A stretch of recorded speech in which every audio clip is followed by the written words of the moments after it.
think it's a decent time to go ahead and get started. We're a couple minutes early, but whatever. Who follows schedules anyways? So yeah, man. And this is a good one, right? This is a good one. So we actually kind of did something like this, like me, Taco's Megaverse. It was real random and impromptu, and then I didn't even end up doing anything with it because I kind of scuffed the audio. But this is going to be like a little bit more perspectives. But in any case, XCEL's podcast, Presence of Mind, episode 1. We did the restart of the numbering convention or whatever the case may be since the acquisition, I guess you'd call it. I mean, it's our thing and my thing that just merged. So the hostile takeover. G3 takeover, baby. Yeah, this is literally a G3 podcast. We just slapped some XCEL branding on it. Mine now, yoink. But yeah, I mean, and the cool part is that like I don't feel like anybody here needs an introduction, so I'm not going to do that. But yeah, we do have plenty to talk about. I mean, I feel like I was gonna try to structure some things out, and I was just like, my brain's got too much on my mind, anyways, about all this stuff. So let's just start with some of the gameplay balance change slides that they gave us. Anybody want to take the floor on the slides and what they changed? Frostborns being immune to all freeze. I don't like it. Love it. Hate it. Rough, dude. All freeze? So it's impossible to freeze a Frostborn just because they're Frostborn? Yeah, they're born in the cold. That's rough, man. So by that logic, a Pyromancer should never be ignited. Kind of what it. Is it Pyroborn? No, it's Pyromancer. So it's kind of funny that you say that, because I actually swear that T-Fall has said that like every class should be immune to some version of their own element. Like, oh, if you're a conduit, you can't get shocked. Like, I wouldn't hate that, but I will say it is strong, and I don't hate the Frostborn can't be frozen. I don't hate it, but it's that's pretty strong. Man, I think 90% of the Frostborns you see out there play very like what you would expect from a Frostborn, very like standoffish, try to make sure I hit my snipes, kind of kite around, punish people when they get close. But the 10% of Frostborns that you see that play aggressive or get up in your face to pop that flash freeze to get in there, and that's dangerous. And I think that there's a lot of creators out there, people like Diego Contra, Marcus, that do sometimes get a little bit more aggressive. And if they start leading the pack, a Frostborn, like Taco said, a Frostborn that can't be frozen, yikes, bro. I don't scary, know. Dude. Yeah, it's real if scary. I flash freeze a Frostborn, I feel like they should get frozen. But if I throw a cloud in their flash freeze, they shouldn't get frozen.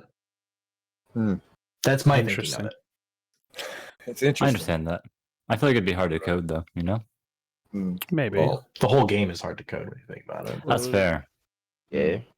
I think CC is always so important. Like crowd control is always important. Anytime that you can disable or like limit your opponent's movement or control them in any way like that, it's super, super strong. So like we think about Spellbreak, what CCs exist in the game right now.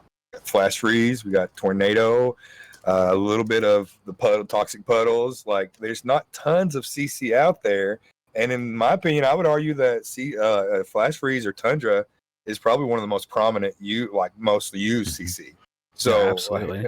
And taking just because that completely out of the equation, and just because of the strength of the offhand, right? Like flash freeze is a very common thing. Now, I'm immediately jumping to Gay Pineapples in chat, who said, "My only concern about Frostborn immunity is to immunity to freeze is that you get it on Ambi." Now, I did not have a chance to test this because I didn't think about it. But what if you're spell slinging and the flash freeze is started around you and you swap into that gauntlet? Are you just immune and you just walk away? Like you start the chili and you're just like, nope. You just walk on out of it. Keep the slowed effect. Maybe for like a second, but then boom, all of a sudden you're free, I guess, right? That could be nuts. That could be big range strats if it works that way. I mean, you still got to the thing about that is like you still have the mechanics to pull that off, and then I don't know. I just don't like. In you have to think about it in that split second. You have to. I'm not saying it's not executable, right? So even like say this as a thing, I still don't think that like them being immune to like even if like whatever Frostborn as a whole being immune to frost or anything like they're actually being frozen. I really don't think it's a big deal. Like I really don't. I don't know. Like to me, like you get died by 3 players. That's CC is probably not gonna help you anyway. Yeah. Especially 5v5 in Dominion, like you're probably getting sniped. You're probably like CC is just like it's not reliable on you. That's fine. Like it's a thing to play around. Yeah. And I think with a lot of the balance changes, my answer is gonna be like, oh, but like if you're 2v1ing them, why are you playing for them to get CC'd if you know Frostborn can't get CC'd? Like, you know, it's how you're playing the matchup there. And it's like more so than not, when you're playing a matchup, it's gonna be not just 1v1ing or Frostborn that can't get immune CC. It's gonna be like them getting 2v1 dives, and it's like how do they respond to the dive? Now that being they can't get immune, and then on top of that, Frostborns are already taking Harmony and playing Harmony as well. So now it just implements that without forcing them to take that talent. So I feel like it gives you that playstyle of it. And then now with Icicle only being on the hover on the Ice Gauntlet completely, it gives them something more to play around and more talent diversity there. So it expands the diversity. It doesn't really change much. I think it's helpful. Don't get me wrong, it's very helpful, very reliable in a pinch. But I think they still have their own issues that they will be getting dived. It's just a matter of how you play around it now. So I think it gives them a nice escape of not being completely just dove and not cared about in 5v5. Because I feel like without that, they get dove and they're just dead. There's no response to it. They get the cloud thrown at them. They get something thrown at. They get shocked. Like, and then they still can get shocked now on their trails, or they can still get shocked. So by water. So it's like there's a lot they have to still worry about. But it gives them an ability to combat a lot of the things that they're going to be dealing with in 5v5. Because I think Frostborn is going to be a really hard class to manage about where you're positioning, how you're alacritying, if it's safe to do so. And so I don't know. I just think it gives them the option to live. Yeah. It definitely does. It doesn't kill the flash freeze. It doesn't kill the sorcery at all. It still's got a lot of viable uses. I agree with that 100%. And I think it kind of, now that you put it that way, it feels like they're kind of pushing Frostborns to play more like what you would expect that class to play than you've seen in the past. And maybe that's going to be interesting. I mean, Chapter 2 is going to be so fun to see how everybody kind of approaches all the, like, there was some core changes to the entire game that we're going to have to go in there and kind of readjust, like the rarities on the gauntlets, the gravity, obviously. We'll talk about that, I'm sure. Krashy's probably got some plans for that. But, man, it's going to be exciting. And you can see that idea, that whole mentality of kind of reinventing the game quite a bit, traveling through these class changes like that. It's interesting. Yeah, so I was going to say on the topic of Frost, we definitely got to touch, because this has felt like one of the more kind of like 50-50 things. What's the word I'm looking for here? Doesn't matter. Is the hover on the Frost Gauntlet as a whole. I know that there's a lot of people that are like, it just seems like it's split straight down the middle. Like, people like it, people hate it. It kills the identity of Frostborn. It's good for the offhand. Like, what are we feeling about that? I'm indifferent with it. I can take it or leave it, to be honest. I'm excited about it. Go ahead, Megan. I'm interested. It definitely changes up how you fight anybody with Frost Gauntlet, right? Because all of a sudden everybody's hovering now. You don't really have to worry about jump shots or anything, but you also have to worry about changes in momentum. Like people can just use a Frost shot to stop moving all of a sudden, which can just shift up how a fight's going. And that's really cool. I think I'm selfishly excited about the learning curve that a lot of players are going to get. They're going to instantly be like, "Oh, I can float in the sky," and then they're just going to get destroyed in the sky over and over. Because I think, like, every time I played Frostborn in the past, like I love the ability to freeze in sky, and like Megaverse pointed out, sometimes you can just stop that momentum. And I always talk about how it reminds me of like an action movie scene where it slows down. You can just slow in midair and just float through the sky with a shot, and it's sick. However, I've noticed several times, especially as a Pyromancer player, using that person that's made their own perch in the sky, their lack of any kind of cover whatsoever, to just, pop them, dude. And it's just, it's satisfying, and it's a lesson well taught, I think. Mm-hmm. I think for me, the biggest concern comes from that sentiment of like, oh, well, it kind of pulls from the identity of Frostborn. Now, I feel like Frostborn still has enough of an identity that I don't particularly feel that way, but I could kind of understand the concern there.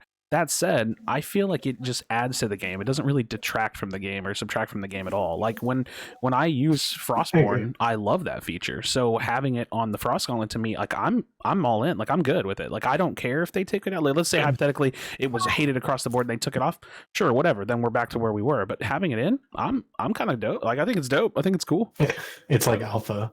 Yeah, personally for me, I think as using the Ice Gauntlet, like, I think I'm really excited about it, but objectively, I can say that I can see people's problem with it. My thing is, new player friendly wise, like, when they go against an ice player and they do that hover, because they're gonna do it probably at the not opportune times, they're gonna get popped very easily. Like I'm popping. If you stop in the sky and you're frost shotting, you're getting hit. Like there's nothing you can do about it. And then you have reduced gravity, so I'm hitting you with a second shot, and then depending on how high up you are, you're getting hit with third shot. I know that Megaverse is a skill, and I'm just talking about in the playtest itself. I played Demean versus Megaverse, right? He held a boulder for like a second longer because he tried to block an ice snipe, and he got sniped 3 times because he was levitated so high.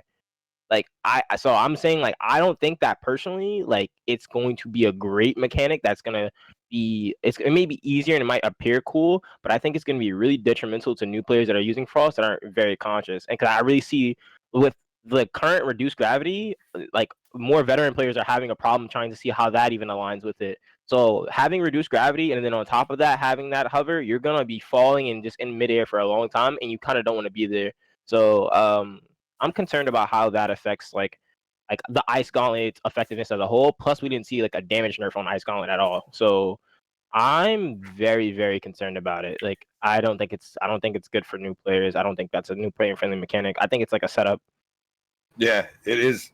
They're literally dangling the sky out in front of all these players and being like, yeah, you can float a little bit longer. Yeah, now you can hover with the Frostlands. Go ahead and do it. See what happens. You know, let them do it, dude. I kind of feel like I think that's what they're doing, man. I kind of feel like the reason why I'm okay with that is because like this game has so many intricacies and nuances to it already that like, what's one more? You know what I mean? There's so many things that you like. If a new player came to you and said, "What should I start like focusing on?" You would give them a whole list of things, and that would be before you even touched on like, well, now you really need to know your talent builds. Now you need to know all the element interactions. Like a lot of that stuff just comes in time.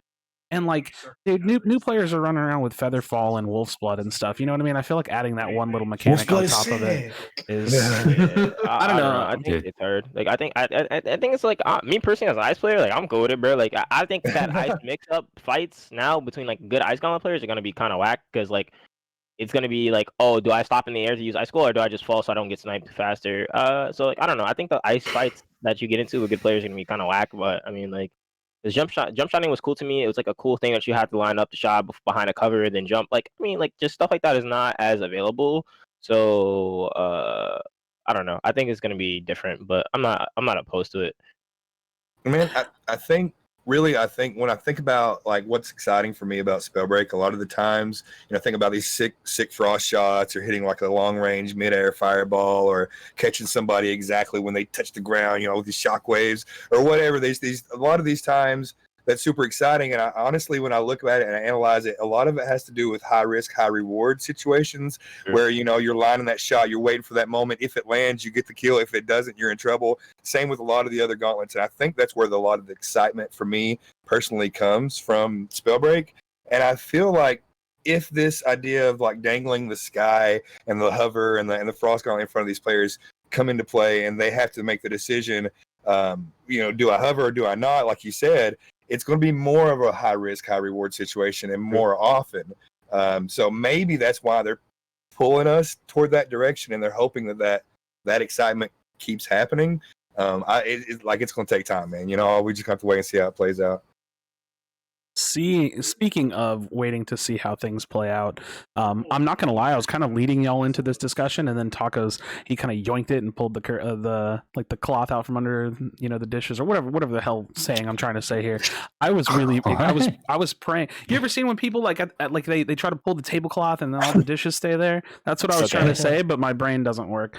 We got it. I saw it. Yeah. There we go. No, what I was hoping someone would say the first point was gravity. I want to go ahead and talk about gravity. Let's hit it round table style. Somebody take it away.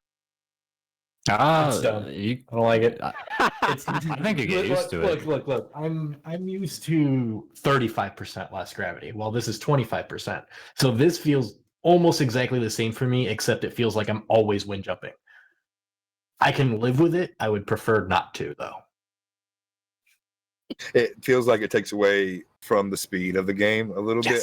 On paper, it really, really feels like it takes away from speed. And it felt like it did a little bit in Dominion. Like you guys are so much more like better off versed in like thinking things and like really thinking deep thoughts. I'm gonna have to get my hands on it and really feel But it did feel like it did take away from the speed of the game. And Spellbreak is about speed, man. You want to, it's all about zip zapping around and getting that stuff going on. But I think there's also some merit to it as well. Like I talked about earlier with the Frost, like these cool, like going into an extremely fast dash, and then all of a sudden slowing the momentum down to a little bit of a flow into a snipe or whatever, is like that creates a lot of opportunities for insane moments.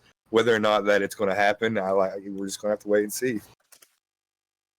I just got to use Bedrock more. I really do think the gravity change is good for Dominion. For BR, I would hate that gravity change. I think that Dominion plays out much better with that gravity change than we think it would if we didn't have it. The gameplay, like Timmy says, is slower. So I think it allows for the slower gameplay of Spellbreak and more calculated gameplay to be seen, which is good because it's like a team-oriented game. So and the time the TTK is already very high, so that slower gameplay and that hovering mechanic allows people like forces players kind of to slow down and also think about the times they're gonna be able to levitate and things of that nature. So I'm very okay with it at the moment because there's gonna be a lot going on, and at the pace that Spellbreak is played on the current patch, it would be, I think, way too overwhelming gameplay wise, and I think it would be very high octane at every stage of the game. And as far as competitive games that I've seen, people always say when they're watching a competitive game of that nature that it's too hard to follow. And Spellbreak already has a lot going on, so slowing down gameplay there to allow a minor change like that to affect gameplay and say that it even slows gameplay down kind of seems like that maybe this is the right thing to do. So that way, when 5 players are on the map, AoE's flying, we kind of can see what's going on, and the players like kind of have this little reset window where they have to know that they can't do really much if they don't have a rune in the air, or they even have to use a rune to create that space off that gravity. So, and for example, things like Bedrock or whatever the case may be. But I think the way the gameplay felt, it slowed it down enough, but it was still true to what it was, and I'm very, very happy with that. So at first, at a glance, I was like, "Good gravity changes shit." But then I looked at it and I was like, I watched a lot of the vibe pack of what players, and I was like, you know what? Like Spellbreak actually seems digestible from a 5v5 perspective, and it doesn't seem like there's just a bunch of shit happening. And even though there is a lot of things happening, I can still tell what the fights are, like what fights are occurring, how they're swinging in a player's favor, if a player is able to take advantage of that mechanic as well. So I don't know. I think it does wonders for Dominion. So I'm really glad I get to follow you up because you basically said everything I was going to say, but I feel like my point's probably simpler. I feel like it's one of those things that is so obvious right now. It's so right in front of our face, and like a month from now, you probably won't even know. Like I feel like right. it's that thing that's like it's just gonna be Spellbreak, and I didn't the game mode and the fights and the combat and the changes that were in the game were so good that I was not on my stream playing and going, oh my god, this is so bad. Like I never did that. It was just like, oh yeah, you can feel it, but I never felt negative about it. It was just an interesting change, and I still think it's an interesting change. If it's the same thing, like if it got removed, cool. If it stays, cool. I don't necessarily know if I have an opinion on whether or not it's better for the game. I kind of like that opinion because I'm interested in exploring that in my own head. But yeah, I'm pretty cool with it. It's gonna take some getting used to, but I also think that just will happen regardless. Like even if none of us want it to be there. Yeah, I think Kaos makes such great points. I think that Kaos really talks about something that I'd want to kind of mention, and it involves a feature I've kind of talked about in the past that I kind of wanted to see them implement. And now, like as a creator, or as a potential like esports or competitive player in the future, one thing I feel like we really need is a way for people to digest the game easier, or just understand what's going on. Like Megaverse said, things are going crazy. There's stuff everywhere. Chaos said, the gravity kind of slowed stuff down and made it a little bit more digestible. But like, imagine if and they could do a lot of things. Obviously, I'm hoping for a great spectator mode. I don't even know what to expect about that, Krashy. We could talk about that more when you want. But like, I think even a like death cam. Imagine just like a death cam. Just let people see how you die. Yeah, that would be sick. Simple and like it would be huge for people's understanding of the game. Come on, give it to us. That's all we need. I agree. Yeah, I think something that's Mhm. definitely something that can be added. So we got I'm still kind of on the thought of like the slides and the changes and things. There was some across the board changes. We can talk about those if y'all want. Like there was some like mana changes. There was the sorcery changes that are much like longer, and then they kind of like lead back into like normal changes. And then there was high-end gauntlet damage increases, which again, this is all across the board, so I don't even have to talk about classes. And even this, which is a little bit more specific, but it's still the same sentiment, AoE buffs, like pretty much across the board. Like there were some AoE buffs. So I'm trying to just like pull everything together. I think like we can talk about all those things, but before we do, if we do have some thoughts on that, let's put that on pause. I just want to acknowledge it, and let's talk about the spell cast changes. So to put it out on the table, we had 18% increased spell cast speed for every gauntlet except for Wind/Tempest and Conduit/Lightning. Which Wind and Tempest got a 15% increase, and Conduit Lightning got a 0% increase from base. And of course, this is given the context for anybody that might not know that Fervor is not going to be in the game anymore, so this is going to drop those speeds down quite a bit substantially without Fervor. Let's talk about it. I love it. Yeah, it's great.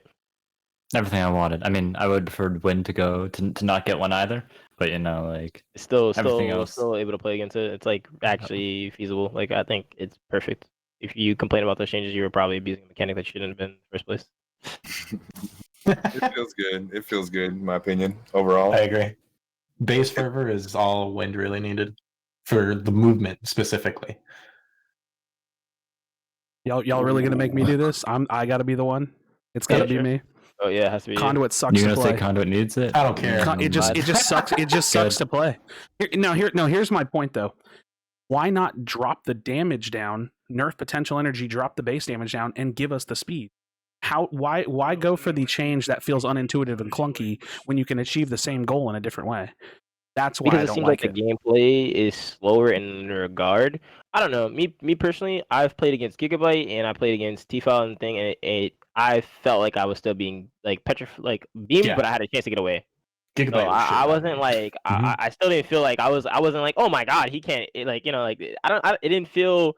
It felt like lightning was not like my life wasn't flashing before my eyes. It felt like I had a chance to react to the fact that I'm getting lightning. Like okay, like just like when I'm getting hit with a fireball, I get hit with a fireball and I can react. Like It felt like this was their attempt at pushing lightning down to a noob gauntlet, so people that want to play that style can still play it, but it's not going to be nearly as effective as like anything else. I don't think. Yeah. Listen, and to be very clear about my opinion, I don't think this kills the class. The class can still be played, but it is not even close to the best class. I think, if anything, it's probably one of the worst classes in the game now because the the consistency is just not as good, and it doesn't feel good to play. It wasn't even that it was bad. I was beaming, but I was like, fuck, like this just feels gross. And like long range, nah, forget it. There's no long range conduit. It doesn't exist. I mean, I like what Obi said in chat. The nerf to gravity, the reduction in gravity, is an indirect buff to lightning. It is. True. Very true. More opportunities, more of a window. yep. Yeah, I think my position is just I wish they would have achieved this change, the Some other way. nerf, a different way. Like I wish they would have I wish they would have butchered potential energy and given us an 8% speed increase. Like you know what I mean? Like, dude, I just think that there is a much better way to achieve it. And again, this is another one of those things where I feel like I'm even coming off more adamant about this than I care to be. I'll just play something else. Like it ain't that big a deal. Like, and if we need a conduit, guess what? I'm gonna still play conduit too. So it is what it is. I just feel like it wasn't the best change. But as for now, to touch on the entirety of everything else, 18% felt great. 15% on Tempest felt great. Like shit felt good. Like I was comfortable with it. And bro, the builds. I don't need Fervor, dude. I can do anything. Like it's great. It's nice. You should take some solace, Krashy, in the fact that in my experience through Spellbreak's history, usually if they push a class like the noob gauntlet or whatever, or like change it drastically, that usually puts it in a really good position for people in the community to take it as a challenge and like start playing it in a totally different way. So, and a lot of times, for me anyways, like they make big brain changes that I don't understand. I'm like, why did you do this to my favorite class? And then like a month later, everybody's like, well, did you know you could do this? And I'm gonna I'm gonna say this right now. You said they make changes that we can't comprehend. There's one in this whole big picture. We're gonna talk about it because it's very, very interesting. Ooh. Now, I do want to point to Marty in chat. He said if lightning ramped up in speed instead of damage, that would be nicer. Dude, what if they killed potential energy and gave it every second you hold the gauntlet down, it gives you a 1% spellcast speed increase? That would be nerf damage and good speed. That would be sick. I would actually welcome that. That'd be a sick I'm not change. a fan of the speed thing because they can always use their lightning strike and have infinite mana.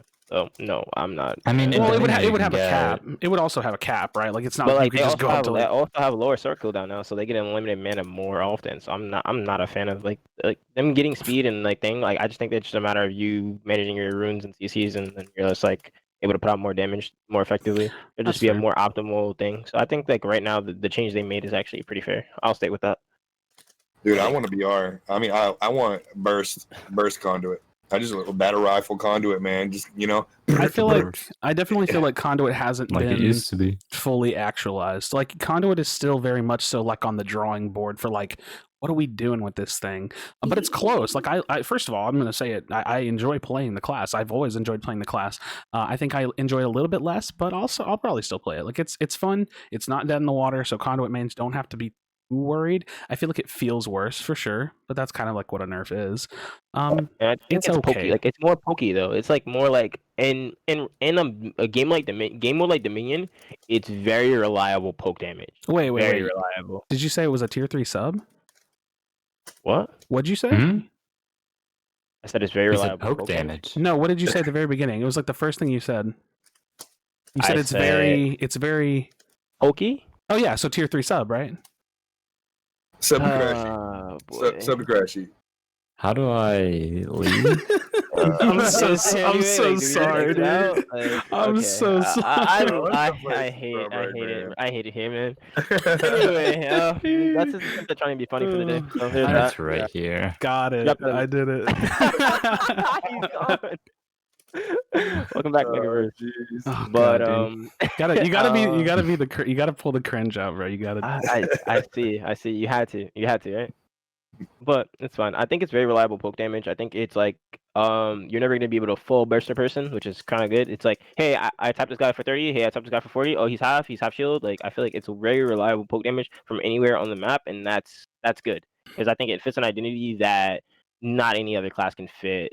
Or, like we don't really have poke damage. Like what's Cue poke me, damage? cue me Conduit on Halcyon, and I'll probably be happy. That's a Conduit like, map right there. Like, I think about enjoyed it. it. Like any map can like I think Hemwood has a spot like that. Like you can just like be up top and like poke. Like Dustpool definitely has that. You can be on top of the different pillars. Like P1 P2. Like I think like I don't know. Like if you get in the right position, you can do poke damage and you can like kind of if you have tracking, you can like I have 3 on the side. Like I poked all 3 of them. Like I damage check. Like you get a lot of information out of Conduit now. It's just I think there's a different playstyle to it, and I like where it's at. Like I like where it can be in a team. I think.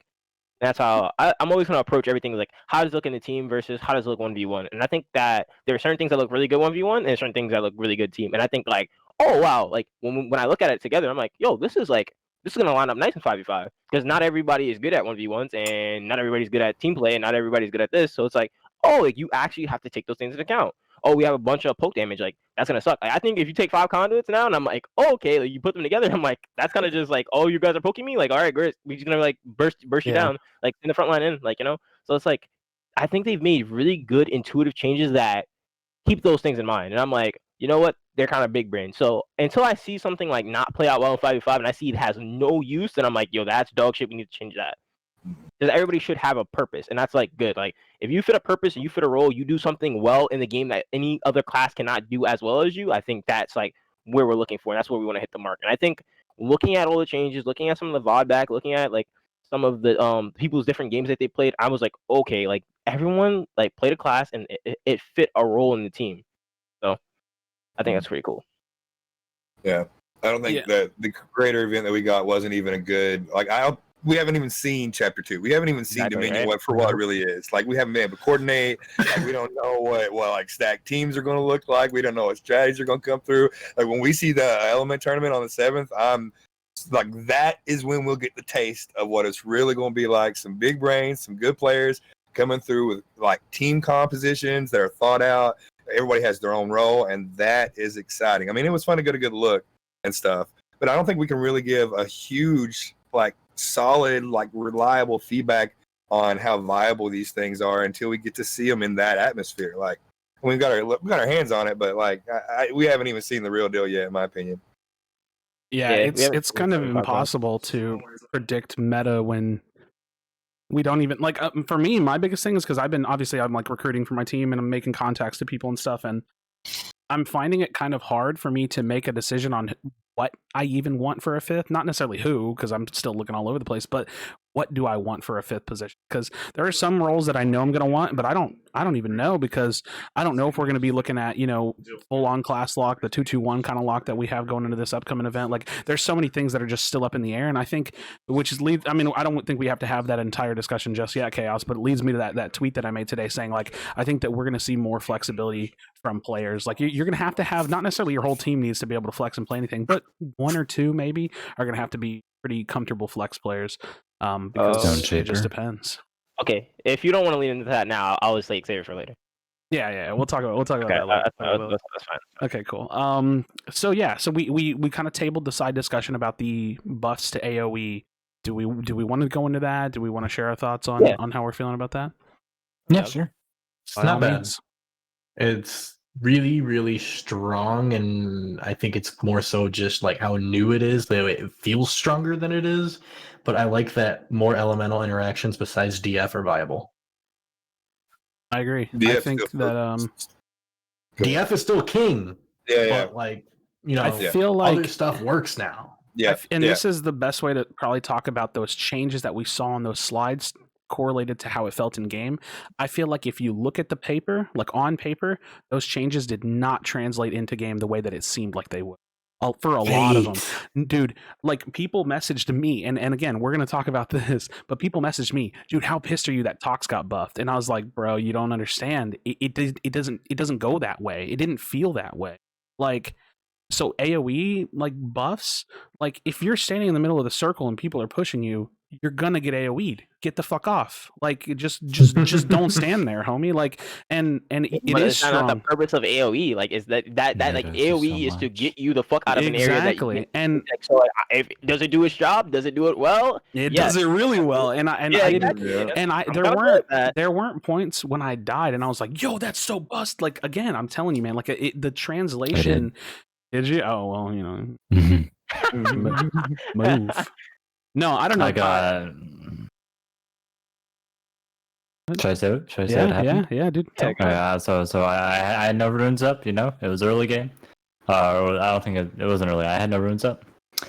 I got fire nadoed and paralysis at the same time. I died. I just died. Tornadoes were. I felt tornadoes big time. I felt a lot of. Tornado and Tempest came through quite a bit to just like get above points, and they would like have multiple people come through and like multiple areas, and then they'd throw down tornadoes and kind of restrict movement and stuff. It was pretty intense. I don't know if I felt like it was overwhelming, but it was something to deal with for sure. So I see people saying like, oh, like in the chat they're saying like, oh, Pineapple said it's hard to win a right from and it can be used to stall for so long. So my thing is identifying gauntlets. Like, so for instance, so you're gonna be 5 people on the map. Those people don't change. Their gauntlets ideally like are gonna remain the same when you're playing against a preset 5 that is looking for a certain build, right? So my thing is, if that person has fire and wind, and they're gonna stall, you need to rotate.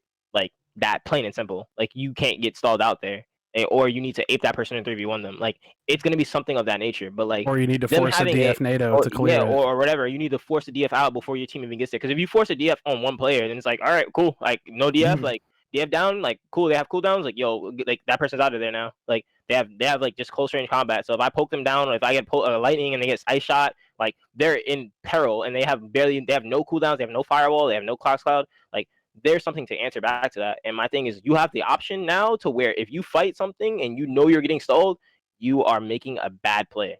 That is a terrible play. There's a context to fights that's almost like being ignored too. Like we played pubs, right? Like do y'all feel that? Like that was pubs. We played pubs. We played pubs. So the reality is that, like, because I remember before we even played, people were like, "Oh, dude, AOE is going to be crazy on these zones." Well, it's like the context isn't to just stand on the zone as soon as you get there; it's to push them, wipe them out, and then take control. Like if you think you're going to fight and cap at the same time, you're wrong. Like you need to wipe them, you need to get them out of there. Or if you know that you're being overwhelmed or they're stalling too well, if they're playing that good, you need to rotate, you need to back up, you need to do something different. So I don't think that AoE felt like a problem. Like some of it felt strong. Maybe Fire Nado was like a little bit too strong, but at that point, like if they nerf it too much, then it's going to suck, and it doesn't do that job. And I don't know. To me, it just felt like there were answers to things, and we haven't seen constructed enough for me to feel like, you know what I mean? Like maybe we do get into constructed, and like you cannot take a point from someone because they have a certain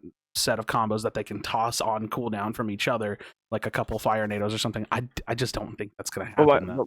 But my thing is also, like, we know that, like, if I throw toxin, it's a DF NATO, it's just gonna blow up. Exactly, and that's what I'm saying. There's opportunity to clear there. Like, bro, like, get a toxin. Exactly. Like, tell someone that has a toxin on. If you don't have a toxin on your team, then you know that you need a toxin on to get. If you're getting like Fire NATO spam, you guys can't get your. Then someone needs to buy a toxin on it, and when they go to the shop, they buy a toxin on it, and now you have something to deal with it. Now you clear it. Now you start clearing NATOs. Like your job is now clearing NATOs because we can't take pressure. And then now if that's like they have more than one person doing that, they have like 3 people doing that. Now they lose their whole effectiveness because you have one person just going around clearing NATOs. Like that's like they're literally their role in the game. They will have 0 damage, but they've done their job on the team. And it's like now what? So much team damage. The NATO clear. Yeah, exactly. And then and for example, if somebody on their team gets caught by a NATO or they pull their teammate out, you're gonna be so effective on the map by just literally throwing tox into a NATO and like getting rid of the Fire NATO. So it's like there's going to be so much counterplay because you have 5 people on the map and all of them are going to serve the purpose. And if you're actually communicating to the team, those things are not going to be as effective as people think they are. Like, yes, in a 1v1 scenario, if you're fighting a Fire NATO and you know you're getting pulled in, you know you're getting ticked, you know you're getting stalled, like maybe your job is to literally keep the Fire NATO on one hill so that we have the other 2 to rotate to.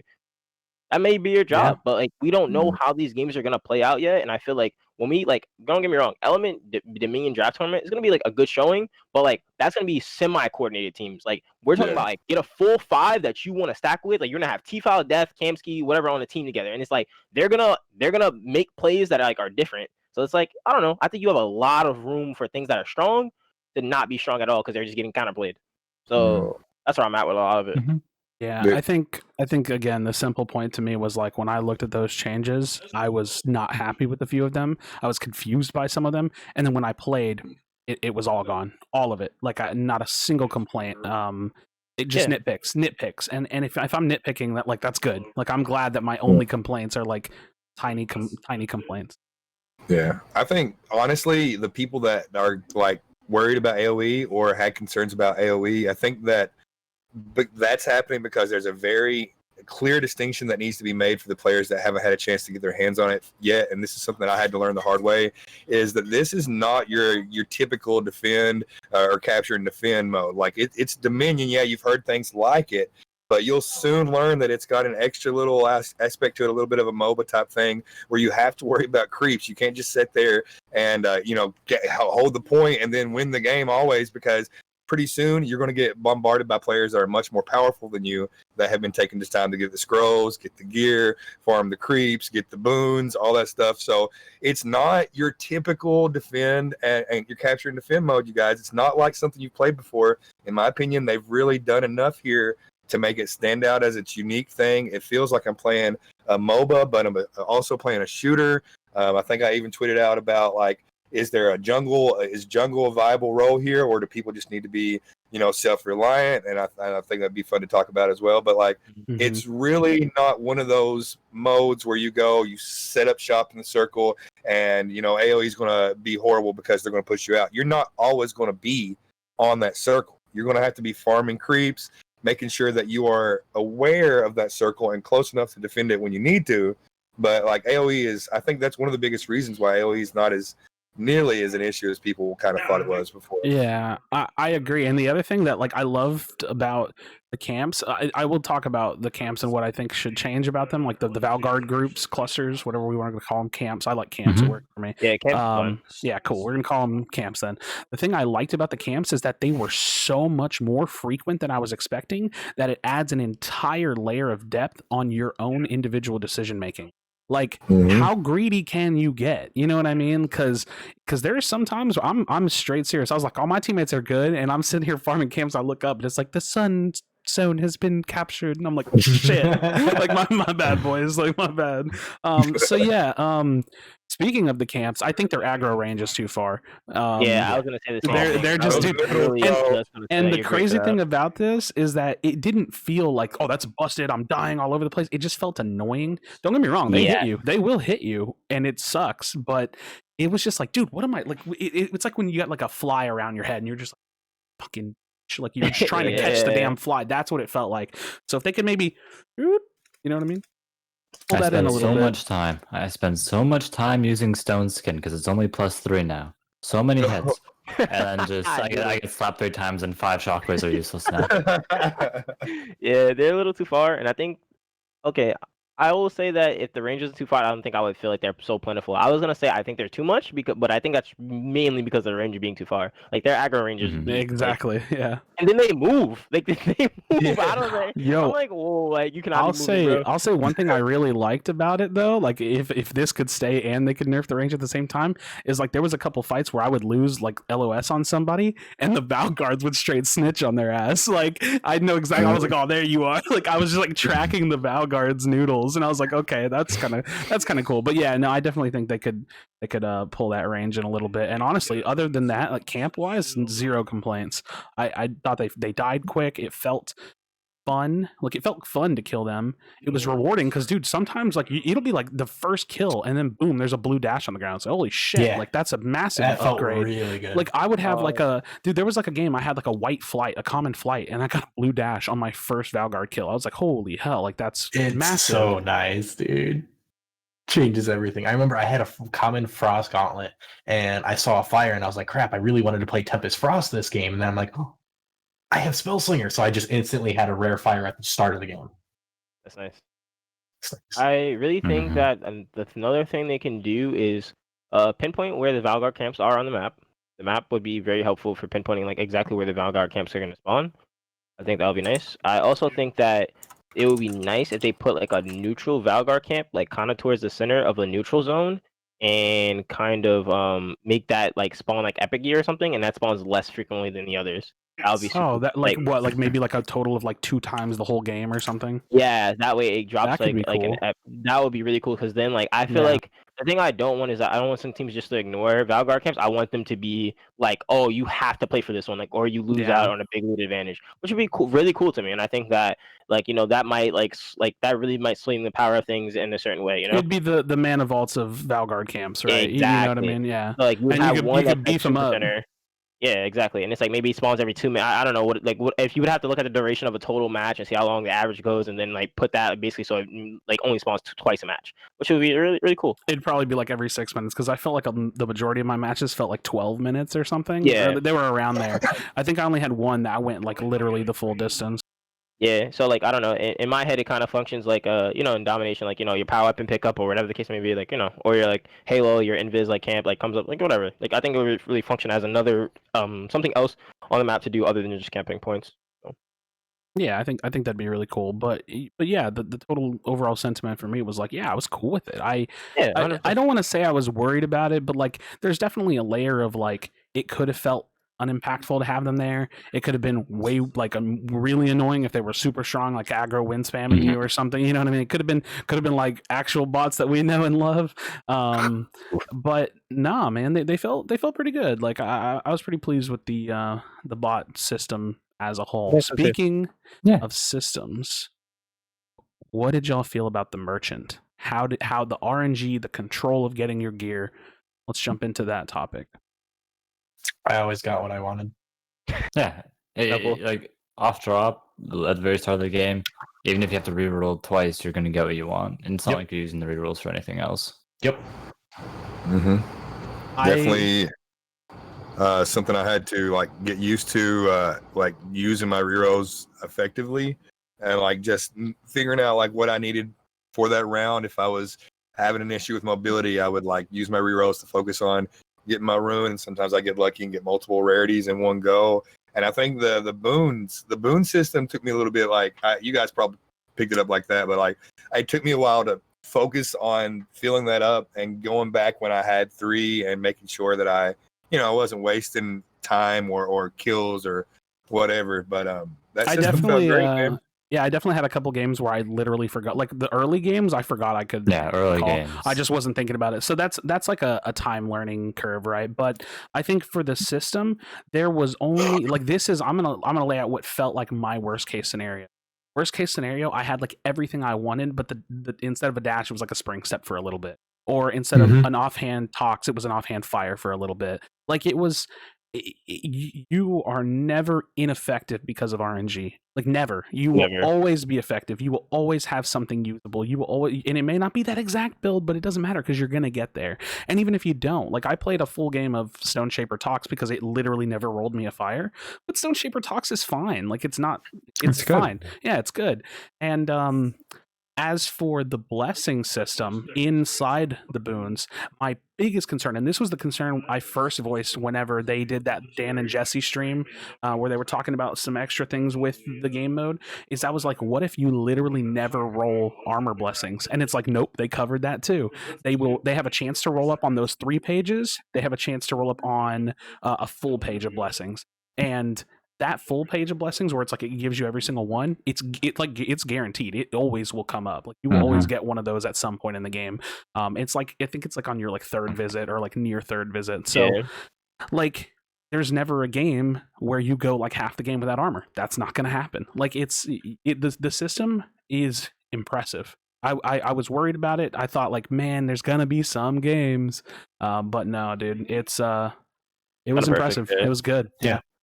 I always had what I wanted. It was nice, dude. Wait, so I gotta pause and just I saw Swastika up here. Yeah, he's watching. Dude, that's so. No, I'm only bringing it up because he's. I think he's watching Band of Brothers. But I was like, yo, wait, what? So my bad. But yeah, he's watching a movie or a TV series. I will say though, and just go over like a very basic strat. Like I don't think people were using recalling nearly as effective as they should have been. I used it so many times for health or to get away from somebody. Exactly. So many times. Dude, Vanishing Mist recalling is sick. It shaves like half the time. Often. Or like it shaves like a 1/3 of the time or something. But it was like pretty nice, dude. I just pop the VM and start recalling in the air as I'm falling. Like, get me out of here, bro. So yeah, recalling is cool, but dude, I thought it was going to be a shorter period of time. It takes a long time to recall and get back into action. Seconds, right? So, 8. Well, it's 8, but then I feel like it feels like 12 because you have to like you do the recall and then you port and then you pick something and then you drop back in. It's like holy hell, dude. So it's an investment. I don't hate it. I think it makes you have to make good ass decisions. It really like one of those things where I feel like if like say for instance, right, you trade a kill and then you try to recall like. Literally, it's just 1 for 1. Like, even if that person makes you recall, it's 1 for 1. Like, they literally took someone off the map. Like, so I'm really cool with that. I think that's a really cool thing that's, like, that's possible to do. Like, and then possibly, like, being that you're already, like, you killed them, they technically get back on the map first if you have to recall. So, like, kind of like net game there almost for, like, that person if they get you really low. Like, so, like, 1v1s or, like that one-on-one thing really might be like a detrimental shot because if you give someone a boon, they recall, they reset with more health than you, they come back, they're more effective than you on the map, but at the same time they get on the map back first than you. So a very neutral 50-50 thing that happens there on a 1-for-1, and that's major to me. Like that's major. So I'm really cool. I really like that. I love that the system exists because they could have easily have not put in a recall. Like they could have literally had the same exact system and not put a recall in and not had any depth to that and decision making. And it's just like, oh yeah, when you die, you get to spend your boons. But no, dude, they built it in there and it's so good. Yeah. I really think this mode is like key. Like that's like huge. It's built. I want to keep playing it. I want to play it right now. Yeah, they knew exactly what they were doing, dude. This is going to be huge. It's overwhelmingly impressive. Like I'm not gonna lie, it's overwhelmingly impressive. Like when I said the game, I really did say I was like, okay, it's gonna be good, but it's gonna be 9v9. I didn't expect it to be this good. Like it's really like really good. The depth to it, I think, is overlooked a little bit, and I think like when you really look at it and take your time and digest it, it's like, whoa, there's a lot that happens here. Because I feel like sometimes and when I watch other domination game modes, especially COD, they trade 1-for-1. The person that like took a 1v1 on a hill, they get that point. But like now it's like if you're low, you probably want to recall because you know someone's coming. So like now like a 1-for-1 is like a very 50-50 split thing, especially in that situation we're talking about the recall. So now Kaos, really let me ask you something. This game mode it's so good and it has all this competitive potential, but I just downloaded the game yesterday do you think I can jump in and play it casually? Absolutely. Nope, go to BR. Absolutely. Absolutely. I think that with like first of all with the matchmaking system we have a rank, so like you're kind of like you're gonna start at bronze. That's gonna be a helping thing. But also like you can also still progress through the mode, be like and at through your rank because like it's if you play it solo, like it doesn't matter. Even if you lose, you can like still pop off and get crowns. I think T-Foul lost the game and got 2,000 crowns on game because he just popped off. So if you're popping Yeah, off, he had like like 20 it doesn't even kills. matter. You win lose, like it's like you know Yeah. like you're still gonna like get so that even gives you a better incentive to try to win because like you know that you're gonna gain either way. Like if you're popping off, it's like all right, might as well still try to go for the Hell, win. you, So, you went a step further. I feel like if there are people that just enjoy the combat, they have no interest in trying to like hardcore this game. You can just hop in unranked and play. Like it's you fun. don't have to min max this mode to have fun. It's a 15-minute mode. It doesn't demand much of you. It's not demanding of the player base in terms of player count. It's you can play whatever the hell you want. Like it's dude, I just felt like it is the perfect example of like easy to learn, hard to master. He's the perfect example of that. Because who can't understand a 3 capture point map or mode? You know what I mean? Who can't understand? Everybody gets what that does. Like you've seen it iterated on a billion times. So I just feel like it hits the exact note that we needed Clash to hit, and Clash didn't quite nail it. And it nails it, but not only does it nail what we needed, which the casual side, that was what we needed. It nailed a potential competitive side, or it did nail it. I think it's going to be very competitive. 100%. And Yeah, I think OP. They gave it Dominion or leagues and not to BR. Huge. Yeah, true. I think OP makes like probably the best point I was thinking because like honestly, when I look at this mode, I look at Dominion. I think they went in here, they thought about competitive. They really built this to show off the game in a competitive mode that we've been asking for so long. And when you ask the question, can casual players come through and get it? I was like, man, it's probably going to be pretty annoying them to have to, deal with players that are like strategizing and coming to team compositions. But OP says casually very easy. Just fight the Jungle Boys and try to cap. No need to even exile players. And that's a really good point. I mean, if you wanted to get in there and play the game that way, you could just try to be smarter about where you cap the point and control areas and stuff. So, like, I guess there probably is a more casual like opportunity for people to come through and kind of play it the way that they want to play it, and that's really exciting. But I really want to know, Kaos. I ask everybody, like going into this mode, dude, and seeing how much thought they put into like the competitive aspect, like the recall, and just all these like little things that give us depth and ability to think through strategy and come through techniques.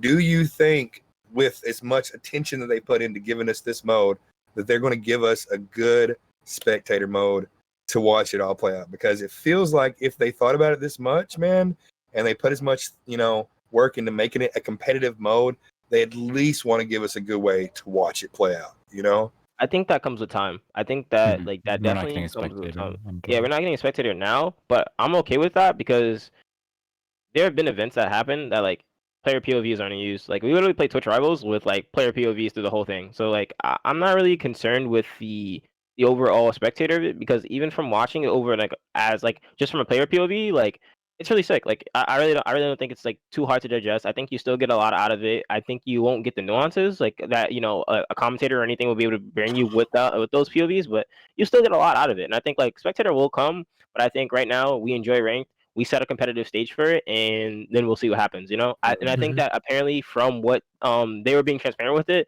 and saying that spectators is a lot of investment. Me personally, I didn't think it took shit. Like I was like, all right, like just throw a spectator in there. But apparently it takes a lot. It's tough to do, tough to execute, and I heard it's expensive. I think custom they said was expensive. So I think for spectator we have to have custom. So I'm like, like that's fine. Like as long as the game mode seems enjoyable, it's playable, it has depth, people are gonna play it, has replayability, we'll get there. Like we'll get there when we get there. But I rather establish interest, play it with the casuals, get ranked in there, get a grind system to it. I think we're walking here. Like we can build up a run soon, but like I'm very very happy with where they are because the game mode is so baseline good, and I haven't got my hands on it much. But what I do have, I've noticed a lot, and I'm like, oh, this is gonna play out great. Agree. Yeah, I'm very excited about it. I mean, I think some of the looming questions are, like to me, one of the concerns, I guess you could say, is like it's still like class stacking. Like, are we going to see it get real cheesy? Obviously, I don't think the competitive scene will ever do that, but you never know, man. Rank grinders could get get real wacky and do some weird stuff. I don't know if I think it'll even be a massive problem, but it's just one of those big question marks that I have lingering over the game mode. And regardless, this is just the first iteration. They may build in a class lock for this in the future, so we'll have to wait and see. I actually wanted to like kind of toss in that whenever I made a video talking about Dominion versus BR in the future of the game and how I thought that Dominion was going to take over the game. This was before we played it, and Dan Ogles actually commented on that video and said that they actually didn't design this mode with competitive in mind. Like, it just so happens that there's like enough depth. Like, he was like, we straight up did not develop this for competitive. He was like, we are excited to see the players get their hands on it so we can make iterations to it if and when it needs. So the fact that they put their brain power to it, I'm sure they had some competitive thoughts in there, right? But it's not like they were gearing it straight for competitive. But they built it in a way that is like, I'm not even sure if I have things that I want them to change on it, except for like, like I said, aggro range on Val guards, but like there's really not much. Like, give me more maps, which, like, and that's not because I felt like we didn't have enough, but just because, like, why not? I've never map before. Honestly, maps made for Dominion, not that like don't exist on the BR map. Yeah. But that's the cool thing, because if this this is a big experiment for them, and I feel like we already all know the answer, right? But they are literally going to look at the data and see how much more popular this mode is than BR.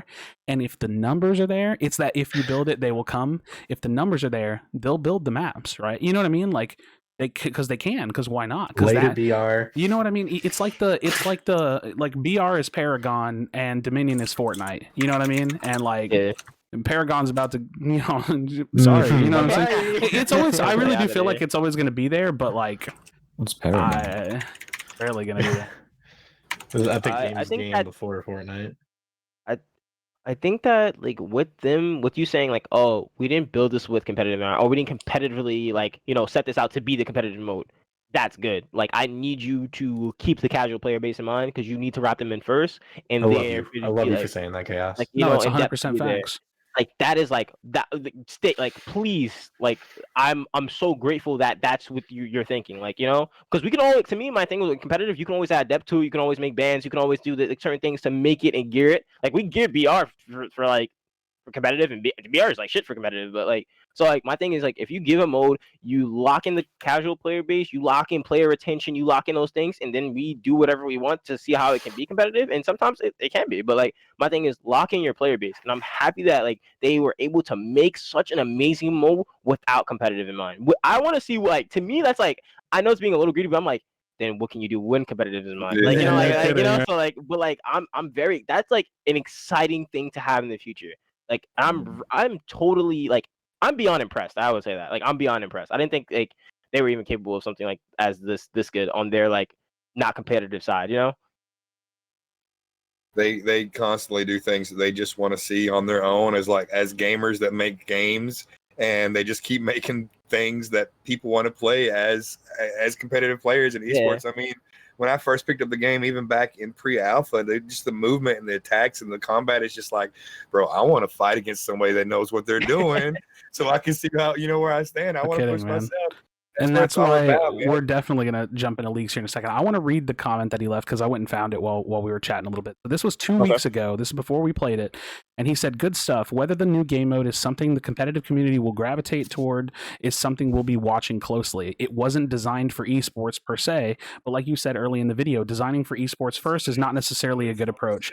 First thing is building something people want to play and want to get better at and feeling like they can get better at. So we're still very early on, and I'm sure there will be some things that we'll want to reevaluate once it gets into players' hands. That's exactly what he said. So he just straight up said, like, it needs to be something people want to play and get better at, and that's what casual game modes set out to achieve, right? Like, or they set out to be something they want to play, right? And that it's something that I think everyone in Spellbreak is going to want to play. It's something that the people that don't want to play BR are going to want to play, and that's why this is such an important mode. And when they showed it off, I was like, dude, that's the future. Like, Spellbreak isn't a BR anymore, basically. Mm-hmm. I'd be surprised if BR maintained like 15 player lobbies. I think I tweeted out that BR is going to turn into like Spellbreak PvE mode in the future. Yeah. Dude, like I feel like they're setting it up to be like a playground for lore activities for the story to progress. This week in Battle Royale, if you queue up, you're going to see a crazy elemental golem, in the HoloLands. Go do it, and you'll unlock an outfit or something. Like I really think that's where That'd be cool. And I've been saying it for over a year that Fortnite. You can say what you want to say about Fortnite, but Fortnite's live events.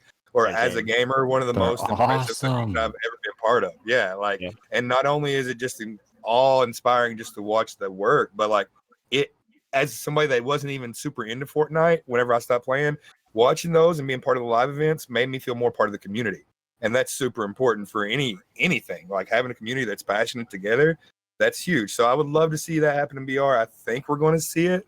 And I think that you guys make a lot of good points about, allowing casual players to come through and the fan base to build there and making the game something that people want to play. But this is something I've thought about for a long time, man. And if the developers ever hear this, then hopefully, it gets through to them. But I believe that we are in a time in gaming culture and society where you have creators that are really leading the pack for a lot of gamers, and not even just creators, but competitive players.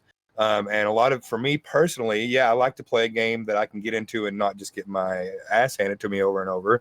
But I also like to see, a Kaos, a Megaverse, a freaking Talkohsss, a Krashy popping off on Twitch, so I can be like, I want to do that. I want to be that good. Like I think that Proletariat has already talked about in the past that they've relied on the community for organic growth and organic spread of information, organic promotion, to allow us creators to, make events and put out the content and communicate with the community, which connects us even more. But I think that they need to pay attention to organic growth through people seeing good players play the game well and wanting to learn to play like that. Because I don't know how. I mean, like for years, that's what's driven me. Finding Shroud, playing a game. One of the things that drew me to this and kept me to this game, not just my passion and my enjoyment, was like Shroud talking about how good of a game it was and how it's one of the hardest games out there. Like, I don't know if I'm the only one, but that drives me to want to master the game. When somebody I respect, that has experience, that has a community, that has a voice, says something about a game like that, I'm like, let me see how hard it really is. I mean, absolutely. I think even from my experience getting into this game, and I've talked about this a little bit, like I came into this game before matchmaking things, and I came in on launch, man, I was getting stomped.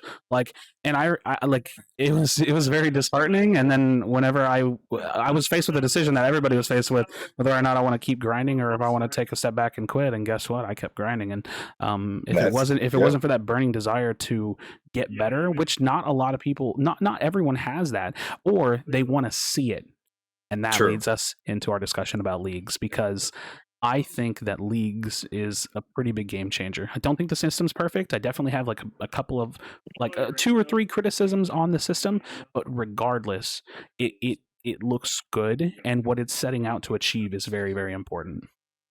Mm-hmm. Mm-hmm. I mean, this game has such a great a skill expression in it. Like when you master, and I think this is one of the coolest things, is having a class that you vibe with so much that it becomes you're like, I am a pyromancer, I am a tempest, I am a freaking stone shaper, and like you want to master it and push it, and you want to be able to show that off, and not just mastery over a class, but over the game in general. So when you get that number, that rank, man, you can be like, yo, I'm platinum, bro. What are you, sir? And I think it's cool. And I mean, I even enjoyed the old school leaderboards they had back in like alpha or beta. I think they were kind of lame because people would like farm the noobs at like 4 or 5 o'clock in the morning and get ranks on it. But for me, I just like to see the number going up, man. Like the whole time I was playing Dominion, even though it was like a 3-hour preview event, I was like, all right, like, how can I go up the ranks, man? Yeah, I want my internet points to be more than your internet point. Any bronze 4 gamers? Bronze 3 gamers. I was gonna say not Megaverse. Yeah, I think Mega got bronze 3. Yeah, right. bronze 3 for Mega. Popping off. So yeah, the rank system. I definitely have, like I said, I have some criticisms on it. I'm going to throw it out there. I think I've talked about this a couple times already as well. I'm not a huge fan of the mid rank floors. I don't hate them, but I wish if there was a floor, it was just at 10 instead of 5. That's a small complaint. We don't have like a top X rank, which is like that top 50, top 100 rank, and we don't have a leaderboard. But Jesse has already said that that's like being looked at, like they're either already working on it or like they're considering it, right? So that's cool because it's not like they're just ignorant to not knowing that it's something that we're interested in. And my biggest complaint about the system is because of the leaks that we got leading up to Chapter 2 stuff, we knew that there was actually another rank that was in the files, and we even have the badge for it, which was the rank Iron. And if you were going to give the two ranks that were like the free ranks, I really wish they would have kept Iron in, because Iron and Bronze could have been the free ranks, and then Silver is like when the grind starts, because it gives, the more ranks you have, the more like diverse skills can be distributed, and that's, I feel like, is better for the system. So I'm really curious why they cut that. But I would personally like to see maybe Chapter 3 they could introduce Iron back into the pool. Yeah. I think instead of bringing Iron back, I wish that when they put the floor into like Gold 5, Plat 5, whatever, they also increase entry cost. So you can say I'm like top of gold or something, bottom of gold, instead of going I'm silver, I'm iron, you know? Wait, what? I kind of feel like I didn't understand what you meant by that. Yeah, I didn't understand that. Can't you do that now anyways? Instead of gold being just 250 all the way through, when you hit gold 5 and you get that platform where you can no longer dip below, I wish the risk would increase to make more people hit that, you know? Like, so instead of being 250, it's now 350 or something.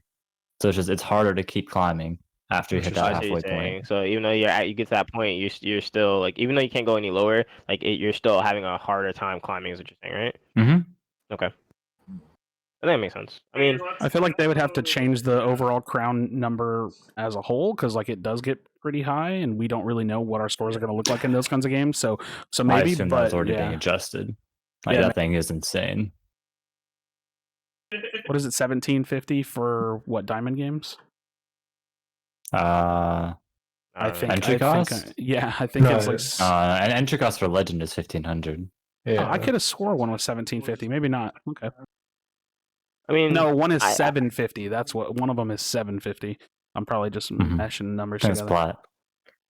I see someone saying that the rank system is ultimately. You don't think it will ultimately be that competitive? I think that once you play against a stack 5 that knows what they're doing, and you're playing in like Plat Plus, like you're gonna feel competitive really quickly. But you're gonna also notice a difference between when you reach Plat and you're playing against a Plat team that plays ranked versus a scrim team versus a top tier scrim team, and that's gonna take a while to balance out. But like those tiers are gonna be very well and very fluid through the rank system.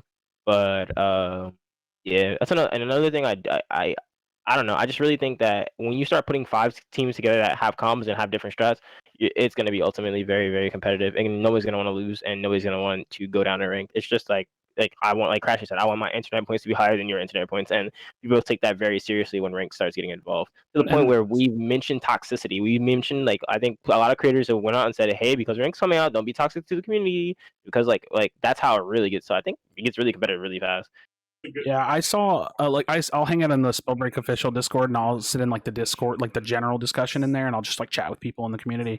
And I saw a take that was like, "Oh, this system's not really that great. It's kind of just like the more you play, you'll rank up." And I was like, "Nah, like that's just not the case. I think that you're gonna have to be grinding. Like you're gonna have to win. You're gonna have to play as a team. Like I don't think it's that simple. I think early on, yeah, absolutely, but dude, it's going to get real when we get early on. It's going to get real in gold, but it's going to get really real after some time when people hit Plat, because that's whenever it's going to be consistently good teams going up against each other. And dude, there's lots of 5 stacks out there. It's not like there's just 3 good teams. There's going to be a handful, like a lot of good 5-stack teams that are really out there grinding it. Yeah. And there's going to be players that are going to be able to step up in this mode that may have not even been a blip on the radar before, dude. Different play styles, different mindsets coming through. Yeah. My time to shine, baby. Let's go. You got the tacos. Yeah, I don't know, and I think that you'll see different mixtures of teams playing together too when they can't get their whole 5v5 on. So like I don't know. I think like the mixture of players you're gonna see playing is gonna be like just great because like I feel like whenever I'm available, I'm like, yo, Talkohsss, you free? Like, yo, you trying to play ranked with me in Megaverse and T-File and like Kamsky? Like, I don't know, like, or yo, Timmy, you trying to play with like you know, like you're gonna see a lot of different 5 stacks, and you might see your real teams, you might see just people that are all in the call together, like. It can get really grindy, and then people are gonna want to flex like, oh, my pre-made 5 is this, and then not only on top of that, bro, you can be in a pre-made 5, and like the greatest thing about that is like you don't just get set points based on your win, like you have to be impactful. So like you could be a detriment on your team, and like your team could be in legendary, and you can damn near pretty much be in diamond because you didn't do as well as they were. That's actually That's actually something that kind of worries me a little bit, but I don't think it's going to be a big problem. Because like, what if? Okay, let's say we start really optimizing Dominion, and I'm just gonna throw something out there. Let's say it's like pretty damn optimal to always sit like one person home hill. Are they just gonna climb slower than everybody else? You know what I mean? Yeah, but I feel like that's fine. Like it's whatever. Like I'm really not like that worried about. They'll get there eventually. Like you know what I mean. Like they're gonna win. They're gonna be fine. Like you have a home hill, they'll climb slower. And then if you're a real true competitive player and like, oh, you're lower than your team, like you suck. Like then you're just stupid, and I'll call you stupid on it. Like Megaverse playing my home hill, and he's like 1v15ing, like, and he has lower points than I do. Like I don't care. Like. Yeah, it's a team issue. Yeah, I was gonna say, to be fair, I don't think there are hard rolls in this game. I think like if you try to force hard rolls, like this guy is always our home hill player, then you're probably missing out on time min maxing because you could have flown him to midpoint. So I don't really think that's going to be a problem, which is why I just like made up some scenario. But it could be, and that's going to be those things that we figure out in time. But the system as a whole, like I'm like me looking down at the system, I'm like, yeah, it looks cool. Like it looks cool, and it's something to do, man. Like I'm happy with that alone. I don't need a leaderboard right away. I don't need a top 50, top 100 rank right away. But those are some things that I'd like to see, and I definitely think that the mode is looking nice, looking nice. Yeah. I mean, we'll probably see a leaderboard of some sort to come before anybody even reaches legend. I think so too. I'm really confident in that. If they don't have it, we might as well have leaderboard. Yeah, they don't have to launch with a fully developed top tier because they made the grind to top tier really long. So they can focus on that and put that out in their halfway through patch or whatever they do. Yep.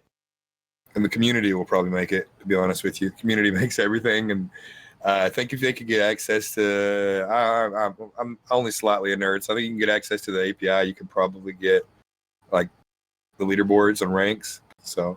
They already have that set up. They just need the API. Yeah, I think actually they tweeted out today. So I think what is it called? Spellbreak Stats or something like that? Or Spell Stats. Yeah. Spell Stats. They have a website and they just said public, like 2 words, public API, and they announced that today. That was like today, and I seen that. I was like, so I think they got their hands on whatever. Like, don't get me wrong, I have no idea what API means. Like, that's a major tweet for them, clearly, you know. But Timmy apparently knows enough. But I think it's like the go ahead on what they're trying to do. So like, whatever, we'll take it as that. And an API. I was gonna say, layman's term is an API is a server that an information-based server that the public can access. So you can build, so developers can build these tools to peek into the stats and stuff like that. Information, community leaderboard incoming, dude. Yeah, exactly. So like, community leaderboards are clearly incoming. They're there. They got public API. They're happy about it. I'm happy for them because I want to see stats. So like, however you get there, however you do it, you're the developer that's putting in the work. That's awesome. And I think if Spellbreak's like, you know, they can eventually integrate that their own, or maybe they'll partner with that developer or whatever. Spellbreak's really good. We're working with the community, so I don't think that like that's really good. I was going to say one cool thing about APIs is that the developers actually free up the burden, because if it's good enough, then they don't even really need it, right? Like, yeah, it's nice to see the leaderboards in the game, but to be honest, if it's a great resource, then you know the difference is like clicking a button in game versus clicking a website, and that's such a minuscule difference. So they might be relying on that to stall, right? And not because they need time because it's so hard to make, but because they're working on other shit. So so as long as we get a thing, that's cool. Yeah, organic community growth. I mean, they're masters of it, dude. One thing that you talk about with Spellbreak, what's special is first thing is the combat in the game, and then the second thing is the community and how incredible, like, passionate and close we are. And like this community, like, I really believe that Proletariat had already thought and considered that the community would probably take care of this. And, you know, and like Kaos said, they've been great. We're working with the community. We could see the community create the leaderboard, and that could become the official resource, like sponsored by Proletariat. It's awesome. Absolutely, yeah. I don't see why not. Yeah. So we've talked about some of the gameplay changes. We've talked about leagues. I mean, we've talked about Dominion just in general. Let's talk about some of the classes, because I think that this is going to be an interesting topic to try to rank classes, to talk about the fact that some got like buffs or there was just overall changes. I'm not going to lie. I first and foremost want to toss it to Megaverse on Stone Shaper. Give us the Stone Shaper talk. How does Stone Shaper feel going into Chapter 2? Stone Shaper feels okay. It's a bit annoying that you don't drop with your bedrock armor, because like it's 7 slams now. That's just annoying. I feel like they'll change that. I put that in feedback and I got a thumbs up. So I feel like that's something that they're open to change. Oh, the microphone's falling. Bedrock obviously doesn't feel as unique anymore due to the overall gravity change. So basic, the basic stone gauntlet has a mini bedrock now. But with bedrock being an enhanced version of that new fall, it'll be up to a good Stone Shaper player to master the new gravity. Stone Shapers will have the most control over the new gravity out of any class, in my opinion. Accretion is huge. Accretion makes it so with the new minimum damage going to 30 on boulders from 50, Accretion makes it so that as long as they're any distance away from you that's not melee range, you're basically doing 40 minimum damage. So you can do 40 plus, I believe new fireballs are 45. So you can do 85 damage practically instantly. Of course, boulders now come out slower, but that also gives you isn't as affected because of the new gravity. People fall slower, which means that even though it comes out later, you can move to where they're going to be. So you get used to it. You get used to the come out time. My concern, and we're basically rehaving a talk me and you had yesterday or the other day. But my concern was the feeling of burst coming from Stone with the boulder specifically. Do you feel like you're struggling with that burst output, that where you can boulder fireball, or how does that feel to you? Do you feel like it's clunky or unintuitive, or does it feel okay? I'm doing more damage now. The burst is better, higher. I was leading you into that answer because I already knew what you were going to say. So, and we can all talk about Stone Shaper 2. It's not like we just have to hit him and then move on. In my experience, I played Stone Shaper 2 games. It felt great. It felt like Stone Shaper. I will say that, like, obviously it's just a quality of life to spawn in with the bedrock armor, or like the stone skin armor. I don't see why not. You might as well. So hopefully they do that, because they do it in Clash. So it's really like, I feel like it's a light switch. Like, just give them the armor. There's no reason to make a Stone Shaper land and then spam however much armor 7 you have. times. So that's a little annoying. And that change overall is a pretty interesting change. The ability to actually full heal yourself, but also it takes a lot of time. So a lot of the time you can just recall. So it's not like super broken. I felt like whenever they said like, oh, Stone Shaper's getting crazy buffs, it was like, it doesn't really feel like crazy buffs. It feels like some lateral changes, some overall adjustments to the way the class feels within the context of the new mode, the context of the new gravity. But overall, Stone Shaper felt solid to me when I played it. 50 damage shockwaves are broken though. What I have a problem with on Stone Shaper is that boulders, like Mega's made a good like showing of Stone Shaper by using boulders for utility, and I think that is like taken down by a lot because the boulder timing is kind of slow. So like he's not bouldering a Tox Cloud with that probably. I did actually quite a few times. Okay, never mind. I was gonna say, do you know who you're talking to, boy?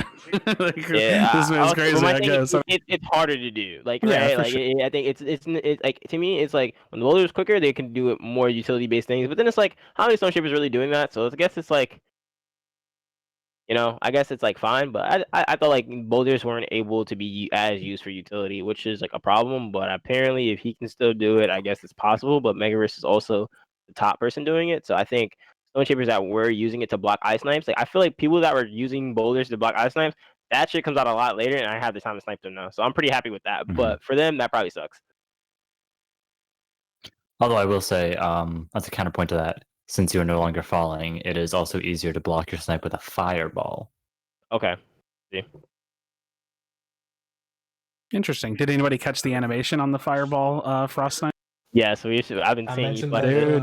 the other day. So when we were you doing that mentioned it little to mini me. podcast. You mentioned it to me. I was editing a video. I saw it. I made a GIF of it, posted it on Twitter. I was like, "Yo, that's sick! Gorgeous, isn't it? It looks nice, dude. Instead of just like poofing, it goes like it like swirls. So it's really really nice. I don't know why I just made that noise. I could have just left that out. Yeah, that's whatever. That's some weird shit. But, so yeah. We talked about Frostborn a little bit. Do we want to talk about the class and how we feel about it as far as identity goes? Because to me, I think it's fine.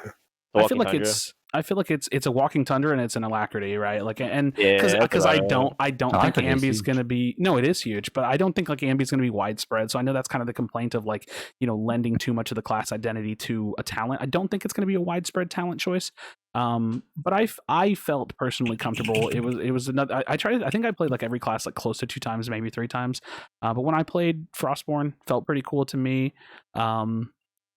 There's still a change I would love to see them make, and maybe they'll do this at some point. Is I wish that specifically a Frostborn, could shoot any element through Flash Freeze. That would be cool because then you don't feel like you have to go for Talks offhand when you play Frostborn. Which you don't really have to. Like Tox Fire is still good, but like I would rather play Tox Frost because it's just better. So I don't know. Maybe that change could happen in the future. We'll see. I don't know if it's necessary, but it would be a nice little quality of life for the class. But overall, I liked Frostborn and where it was at. Can I give a hot take? Yeah, good Absolutely. hot take. With the change to everybody being able to float, I want Frostborns to have the ability to not float. I want Frostborns to just have fluid movement when shooting. Wait, so you want it to just be flipped? Yeah. That's weird. That's Yeah, interesting. weird. Interesting. I would probably pick Frostborn for that, to be honest. I know Ross would. I was gonna say that I know Ross would because he doesn't really care for the float. Yeah, I think that's actually really cool. That might work. I like the float. I don't know. I have no dog in this fight. This is I'm not for me. actually, like, as much as I think about that, like, that would be pretty lit. Because it's like, I'm the master of ISO. Like, I don't know. But I don't think it would be a change that happens. But, like, I'm kind of with that. Like, I'm not mad at that. Like, I would just jump snipe people now. And then people that, like, can't jump snipe would be, like, just floating. And that's just funny to me. Make it like a Like, stance change, dude. I was gonna say yeah. this is for somebody else to make a video on because I don't know how I feel. I'm here. When it comes to Frostborn, I'm just here. And of course, you would put it on Frozen Alacrity because that thing's becoming its own class. Yeah, like Frozen Alacrity is stacked, bro. Like, it just has everything in there. But I don't know. It could happen and could not. I wouldn't care. I think the float's cool. I think it's bad. I think it's bad in some way, but like, I think it's something you get used to. There's some pretty cool talk tech you can do with the float, like coming out of your VM S key. Like, it's pretty cool. Like, you just like be floating above your cloud, then you go right back in. Like, it's pretty nice. Like, Alright. I've been seeing that a little bit. So I'm gonna take the next one here. The talks. 100%. Toxicologist is not OP. It's not. It's just Yeah, I not. just rewatched your VOD. Your entire Dude. VOD was you going, "This is the best class in the game. This class is broken." No, dude. No. Explain yourself. No. That wasn't the whole VOD. It was probably early That was on. the whole VOD. It was not the whole VOD. I definitely didn't say that. And even if I did, my opinions changed post playing, anyways. But no, like, when I I have my own opinions. when I watched the notes, I was like, it is what it is. It's their game. It's not my game. I think it's a stupid decision, but Tox is gonna be the best class in the game. I tweeted Krashy's a Tox main now. Like I laid in on it, and then I played the mode, and I was like, dude, who cares if they garden at me? Who cares if they hit me with corrosion? They're not doing Tox things, and I had been saying that for. I'm giving myself credit here. I had already said that the class was getting indirectly nerfed by the game mode already. That's a pretty big indirect nerf. Like Tox is not BR Tox. BR Tox and Dominion Tox is not the same thing. And the reason why I'm being so adamant about this point is because I'm the opposite of what you would expect to say. Like, I'm not the person that you would expect to hear this from. And people came to me asking me my opinion on how broken Tox was, and it's just not. It's good. It's damn good. I'll still play Tox for sure. I think Tox players will still play their own class, but it is not BR Tox at all. Yeah, I think it. Also the Shadow Step nerf, like 1 second on Shadow Step, also really like affects that. So nerfing Shadow Step always nerfs Tox. So you have to be quicker now. And my thing is, it really takes on the embodiment of being an assassin. Like, if you are not seen and you get behind someone and you Shadow Step twice right away and you outbreak them, you deserve to be rewarded for that. Plus, they're in 1 second intervals. Like, you immediately deserve that kill. Because first of all, how the hell did this Tox player get behind enemy lines without no one seeing them? So it really takes on like that, like flank gank, a quick kill if I can, and more likely than not, that Tox player is probably gonna die because like they're like you're probably not getting VM off once you're seen. So like they can really like have a nice like surprise factor and then do what they need to do. So I think the class identity still remains the same. It's just like in 5v5, it's harder to play that identity of being Now an let me assassin. let me add a thought on top of that. Sure. In live, I was playing a build with Vigor, Scav, and Recklessness, where I would play Tox and Stone offhand. It's a fun build, not super competitively viable, but very fun in solos. You can get a lot done with it in solos. I think that Tox actually opens up more play styles for different offhands. You don't have to Tox Frost. You can play Tox Dragonfire. You can play Tox with Stone offhand, because guess what? Stone offhand is actually not dog shit anymore. Like it's there are more play styles. You can run Vigor on this class. You can run different builds and get some work done. I think that it's cool. I'm probably more happy about Tox than I think I've ever been. And I've always said that it's my favorite. It's my second favorite class. It's always been my second favorite class. I love the mobility on it. I love the way that it feels. But it just felt so bad to play against. To me, again, I'm not asking anybody to lend themselves to that opinion in BR because it's in the past. I don't care if anybody agreed with me. I don't care if you disagreed with me. It's in the past because we're talking about Dominion now. Tox felt fun. It felt versatile. It felt like you can play it in that fast, flanky, offhand Frost away, or you can play something else with it. And I like that. Yeah. It's just more diverse, and I like that. Why is Stone offhand not garbage? It has like mini bedrock. It's not slow. It's actually decent. Like it's You can actually use it without bedrock, which is kind of buggy. Yeah, it was nice. It was good. I enjoyed it. Does anybody else have any other thoughts on Tox? Because I'm chilling. I'm happy. Yeah, I think we'll see. I'm also chilling with it. I think we'll see an increase in athletic toxicologist. Athletic is which one? The one that levels up your classes faster. An early spreading sickness toxicologist can be used tremendously for mind games on capturing points. Mhm. You can, if you get the right angles, you can spread from, especially on like a smaller map like Himwood or Bogmore, you can fake going to one site and then go to another. You're actually profit. Don't ever say that again on stream. Dude, I feel like in the preview, it didn't feel super strong to play against or anything like that. I feel like what Kaos said was really like right on the point. Like it feels like it's pushed to be more of an assassin, much more kind of like carved out path and play style. Although the talents do open a lot of different things that you can do with it, I feel like you do want to play more like sneaking around, getting to that one player or whatever by themselves, get in there quick with shadow steps or whatever, vanishing mist outbreak, get rid of people. And I think that we didn't get to see, like, I agree with Krashy, and like I said, it didn't feel like it was super strong to play against in the preview for me, my personal experience. But I think whenever we get the real experience and we get some real players in there and things kind of slow down and people get their strategies and stuff out, I think toxicology is going to be a lot stronger than what we felt it was, especially for the reason that I think Megaverse pointed out was getting that gardening, like rush and gardening earlier, and like in denying area, getting ahead of your opponent, and there's a lot of potential there that I don't think that we got to see come to fruition in the 3-hour preview that we had. But yeah, it doesn't feel like so far not too bad, but I'm cautious about when we see it actually play out. When it actually plays out. I definitely think there's a few things that feel that way to me because we haven't seen construct and we haven't seen how far teams will push things. So for sure, I guess I'll say for now, like I feel very comfortable with it. Playing Tox, you have to be smart with your VMs and your clouds, and honestly, half of your clouds will probably be thrown for AOE, like because it's an option now, and it's like there's some cool things going on with Tox. Yeah, I enjoyed it. I liked it. I felt like it's in a good spot, but we will of course wait and see. With all things Talkohsss, tell us about Tempest. It feels pretty much exactly the same, besides horizontal movement. Horizontal movement with the lower gravity kind of makes it just kind of zoom just a little bit more. It's not huge, but you can feel it. But radio hopping doesn't exist anymore, so I was a little sad about that. But at least we don't have less gravity than everybody else. But more or less, it's pretty much exactly the same. It feels good. no cheesing Squall anymore, so that's awesome. Yeah, Tempest is good. Good spot. Did your sorcery feel really good? Because like as a pyroman, my personal experience, I felt like I kept getting like really disoriented and like having issues with Tempest that were constantly using their NATOs really well. Yeah, I felt like my NATO was like my best tool because it was either my get out of jail free card or it was a get out of my face card. Yeah. And it just sucks in like multiple elements like spells and stuff. Dude. Oh yeah, dude, it's so free. Like I can just drop a NATO. Oh, you lit it on fire for me. Thanks.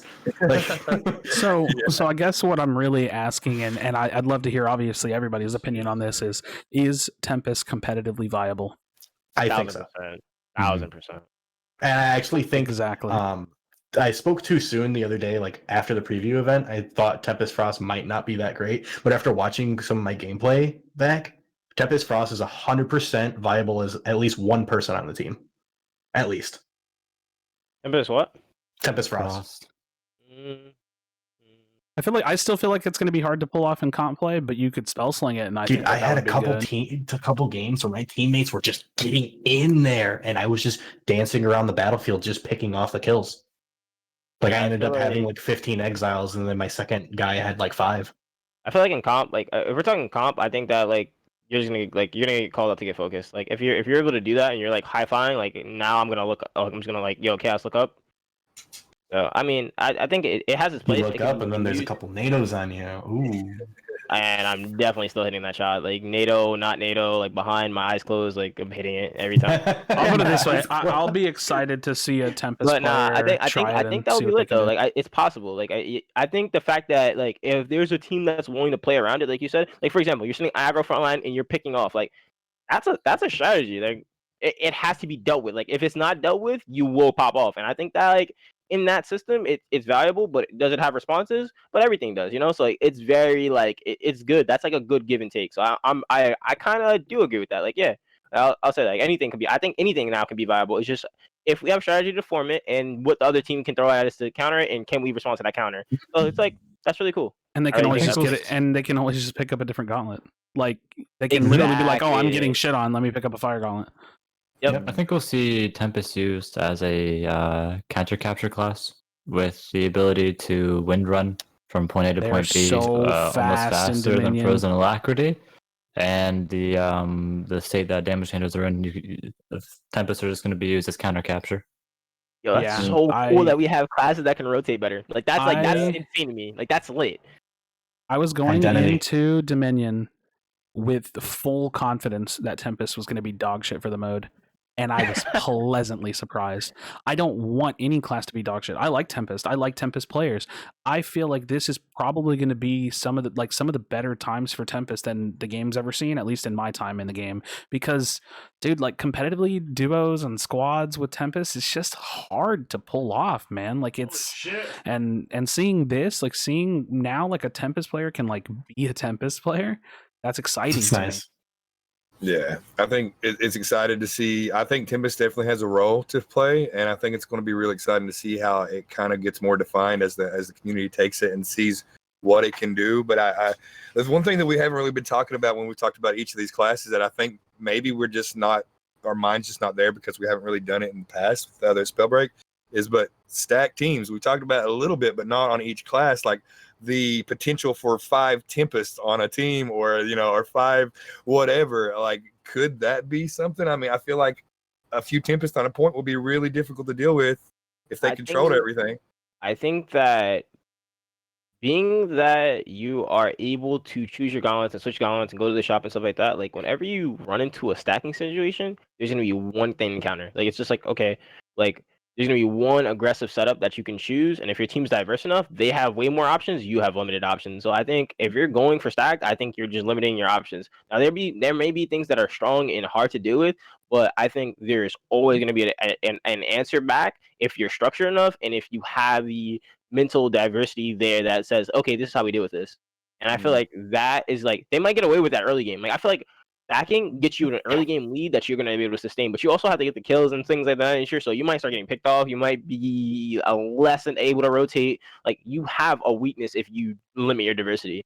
And that's my thing. Like, I feel like I feel like the classes do good things on their own. That if you are stacking too much, you're just throwing yourselves because you're not taking advantage of some of the game's advantages that exist. Now, I definitely think that, like, I feel like naturally we will see like 2-1-1-1 or 2-2-1s. Like that's what I think naturally that's what we're going to end up seeing. We might see some 3-stat class, but I do think that there will be some answers to it, like you said, and I'm excited to see where the community takes the meta in terms of classes specifically, because that is a community thing, right? Now, if we get to a point where we run it down that road and we get that feedback to Proletariat and they built it in, that could be a thing. But we'll have to wait and see. I think for now, I'm mostly looking at playing like almost one of every class. I mean, obviously you can't, but I am like, for my team, like I have me playing, like I'm excited to play Flex, Ross is going to play Frost, and I'm actively looking for a Pyro and a Tox player. And then, you know, where we take the rest of that formula is going to be kind of down to our play style and how we want to play it. But I think like limiting off the ability to play classes is just not the play. Yeah, it's not. I don't think it is at all. It's going to lead us to the conversation that I think happens a lot in a lot of different gaming communities when meta starts to emerge, is which is stronger, an overall balanced team or a one-trick pony that's playing off one strategy or one thing that's super strong. And I think that's going to be interesting to see how, like you said, how the community pushes it and develops the team compositions, and what's going to be like, is a very well balanced like team overall going to be the way to go, or is there going to be these cheese comps come out with these cheese strats that we're going to have to like figure out how to overcome, and Proletariat's going to have to like look at, you know? We're definitely going to see cheese, right? Like if for nothing other than fun, right? Like we'll see it. How effective it'll be, we have to wait and see. But speaking of how effective something can be, Kaos, give me your talk on Pyromancer. Pyromancer is, I think, devastating brawl wise. Like, they are able to be in combat, and I mainly ran Vampiric, and it feels like that shit bust. Like it's like like, bro, I feel like you can do a lot. Like specifically, like I know I'm supposed to, like, Timmy like ran into me in one game, and I was playing Frostborn and I was instantly dead because I didn't have flash trees, and I was like, what just happened? Like, it feels like it's so good to fight. It feels like close range is so good. It feels like it has a viability of Firefly. Like, Firefly feels way smoother in Dominion than it ever did in BR. Like, I'm happy to have Firefly now. And then with it doing damage, if you're too close to me and I Firefly out, I just like turn the fight completely on you. So like Pyromancer is 2 birds, 1 stone, man, for 1 Firefly. Yeah, like it feels great. Like, it just feels like I can do more. And then like using my firewall to zone out people, like, it just feels great to play the game. Like, I don't know, it feels great on Pyromancer, and I feel like I haven't been using Fervor for a while now, since like we announced that like somebody kind of figured that Fervor was gonna be gone, like just on the speculation. And with the 18% like attack speed, like, I don't know, I feel like I'm doing a lot. Like, I feel like it's so strong as a brawler. Like, and like sometimes I feel like I used to like have a problem competing with Stone Shapers with kind of brawl potential, but I feel like Pyromancer is a great brawler versus Stone Shaper now. Like, they can go hand in hand. It's like a shot hitting fiasco right there. Like, you know, but it feels like actually a skill matchup now. So it's actually interesting. I really like Pyro. I want to throw this thought out there because this is, guys. Oh man, take it easy. Later, bro. Thanks so much. I can't wait for the next one. For sure, bro. Take it easy. So I'm gonna throw this opinion out for sure. Oh wait, I might have to kill his cam because it's gonna look weird otherwise. Okay, cool. So I gotta throw this perspective out for sure because it's definitely how I'm feeling. And this is, we can table the rest of the classes and stuff, but I do want to throw this out for this one. I feel like 100% that Pyro is an S tier class. Like, I think that it is one of the best, if not the best class for Dominion specifically. I think I can agree with that. It feels really, really strong. The DPS output feels way better. I feel way more rewarded at higher rarity gauntlets too. And like Kaos said, the Firefly was just beautiful. The Firewall plus the Firefly is just such a great utility in that mode, period. The entire preview, I played nothing but Pyromancer, and it felt like I had the mobility I needed. It felt like I had the DPS that I needed. And the only time that I wasn't doing well was when I was just being stupid and like just going straight in and, you know, be super W key. That's how I do anyways. But like if you're like sitting on the point and you got your firewall down for no good reason, or you're just throwing it everywhere, then yeah, there's something that's going to kill you. You got DFs going off and everything everywhere, but like overall, I felt really, really, really solid as a class. I felt like whenever I got into the game, and I'm talking like 2018, the first time I ever played, like it's almost like a natural progression of players getting into the game is that they discovered DF, right? Like it's named in the community DF, like Dragonfire. It's one of the more like it's like a marvel of the game, right? Like, wow, you can blow that thing up. Like it's one of those things, exactly. And for the first time really since I've been playing the game, I felt like DF was strong. I felt like, oh my god, could I main this class?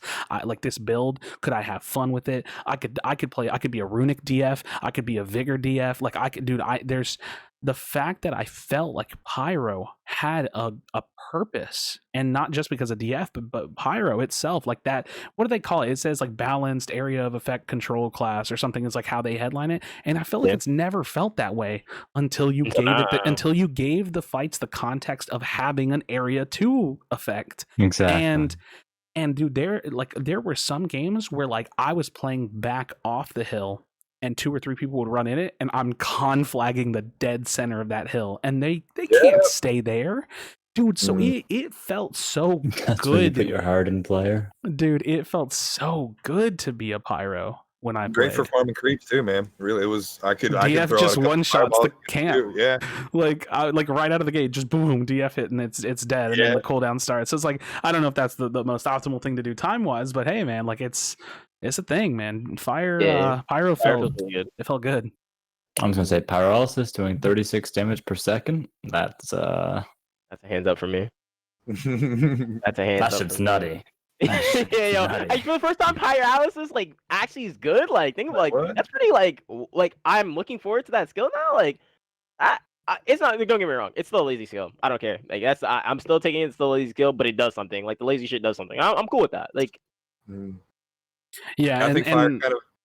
No, go ahead. No. I feel like Pyromancer, and now that I'm thinking about it a little bit more, I feel like Pyromancer, maybe one of the reasons why it felt so great in that mode was it's one of those classes that are really easy to like get in and perform with. There's not like there is some depth to the class. Obviously, you can learn some more advanced techniques and learn how to do it. But like I think a lot of people can get in there and see what Pyro does well just right off the jump. And some of these other classes, like we've talked about, we're going to have to wait to see competitive players really make use of them to see how strong they're going to be. But Pyromancer might be one of those classes that was just really easy for us all to see what it could do well. And it's going to be interesting, where it stacks up whenever we see the real players like, competitively faking about it. But yeah, it felt great in the 3-hour preview for sure. Yeah.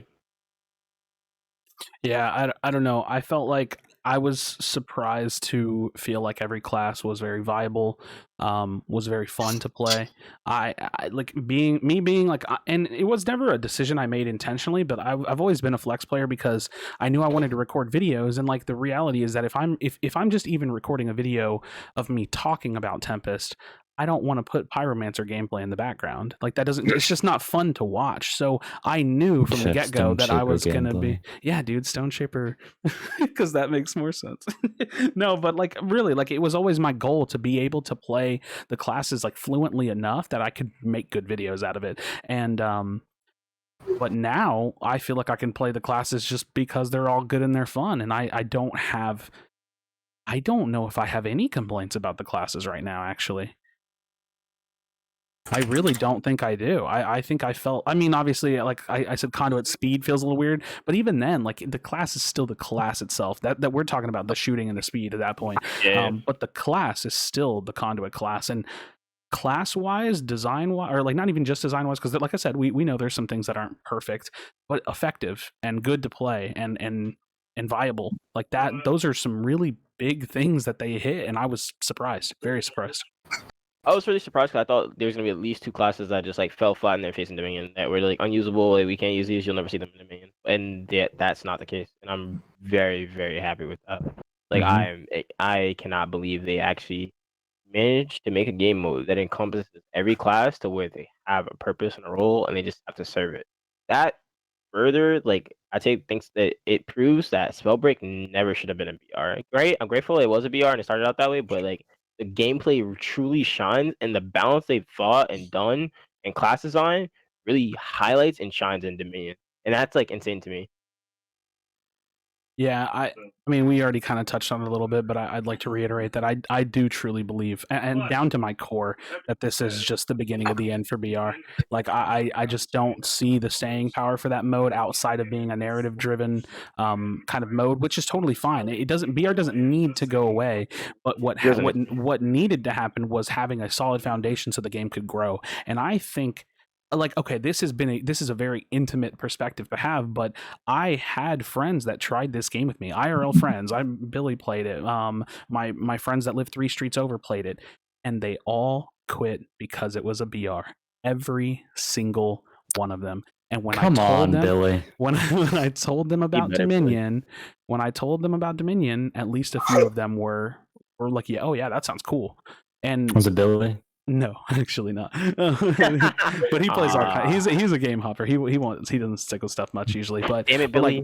Like, my buddy Bobby, for example, he loves like getting into comp games with me. Billy. Hell yeah, dude. No, but yeah. So I don't know, man. Like having a friend of mine, like, oh yeah, that sounds way better. Like I don't want to play BRs anymore. And being able, again, I said this a while back, we can finally say that Spellbreak isn't a BR, and that's massive because now we can literally tell the outside world.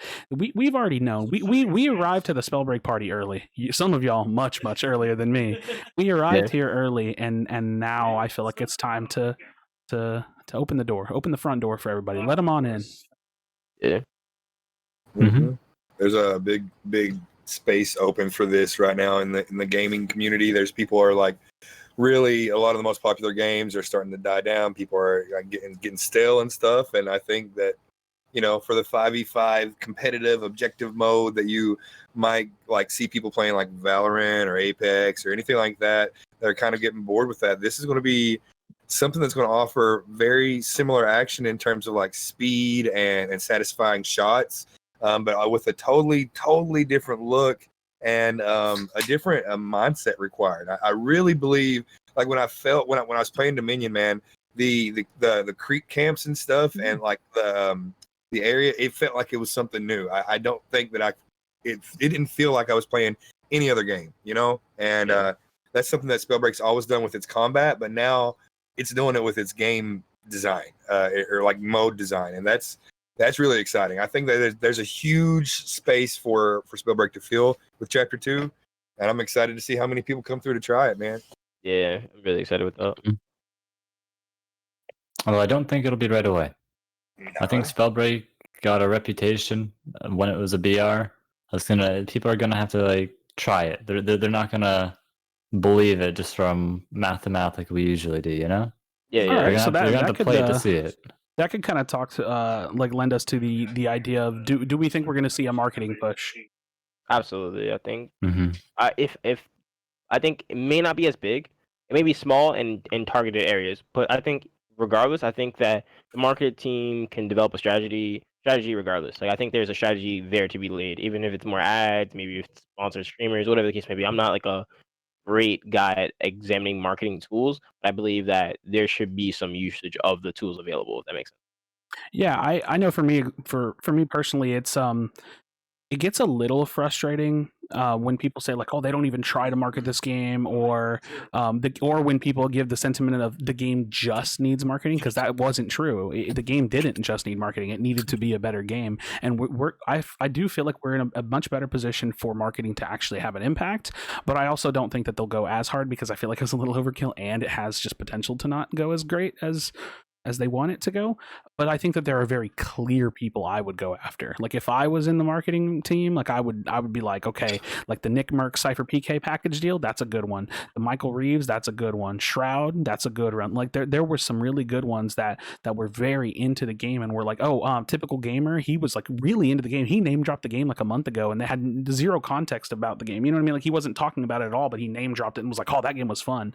And they needed more, and I think that this could at very least be that first little bit of more that they would want to see, at very least, for them to have a good conversion rate of showing their viewers and then having viewers try the game and enjoy it and stick around. So I'm really excited to see what kind of marketing we get, because I think it's a little naive to think we wouldn't get anything, right? Like, who does that?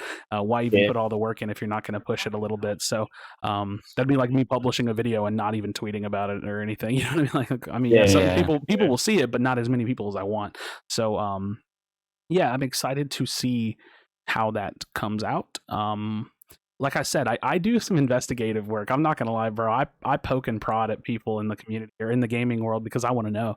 And so I straight up asked. I asked in two ways. One time I asked Cypher on his stream. I was like, "Are you doing anything Spellbreak related for Chapter 2?" And another time I asked if he had any sponsored content coming up, and he does have sponsored streams coming up this upcoming week. I don't know if it's for Spellbreak. I don't have a clue, but it could be. We'll see. Now, here was what really got me. When I asked him in his stream if he was going to be sponsored, I said, "Are you sponsored to play Chapter 2 of Spellbreak?" His response wasn't. I almost expected him to go, "Oh, Chapter 2 of Spellbreak's coming out." His response wasn't that. His response was, "I don't know yet. I usually know the week of, or a week before," whatever he said. So to me, I have this feeling that they've at very least contacted him to see if he might be interested. Again, the same thing with Rivals could happen where he may not be available or something like that. But I think it's a realistic possibility. I think it's a pretty high possibility that they will be sponsoring content creators and streamers, and I think that's going to be really good. And I'm excited to see how that plan goes into effect. Good. That feels like, from the way he reacted, it definitely feels like there's some kind of conversation that's already been had about it. So that's exciting. I expect them to, like you said, like you pretty much named all the people that I would name, large creators that had so much fun with the game. I think Shroud played past his sponsored time because he was just having so much fun.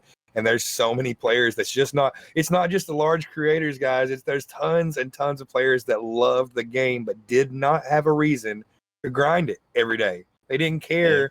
They were getting better. I mean, I honestly, I'll tell you right now, I'm at the point in my Spellbreak life span that I don't care if I win or lose. I'm looking for a good fight most of the time, and it's moved to the point to where I'm just about having a good time with the community right now.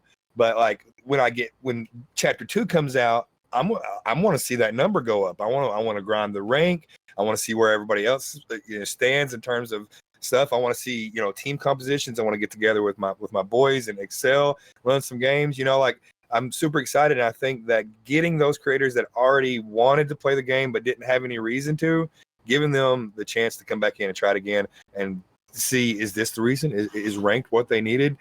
Because those communities could be huge, and it would be ridiculous them for not to do that. But I think the other side of what I expect them to do is probably sponsor more community events, like things going on with Element, maybe future events with other organizations that want to get involved with Spellbreak. I think like getting those communities that's already excited about competitive gaming or potential new esports, getting those communities getting their eyes on the game, and especially in a professional, nicely set up manner, I think is super important. So it's like community events or like esport or competitive events and creators that already had interest. I'm hoping that's what they do. I think that's, in my opinion, probably the best way to go about it. We'll have to wait and see what they do. Yeah, it really is to me. Like I'm looking at it, but it really is to me that Dominion is just going to have a much higher retention rate. Like I just can't imagine that BR. I can't imagine it. I really can't at all. And so I'm really excited about that because I definitely think that the marketing will actually matter more.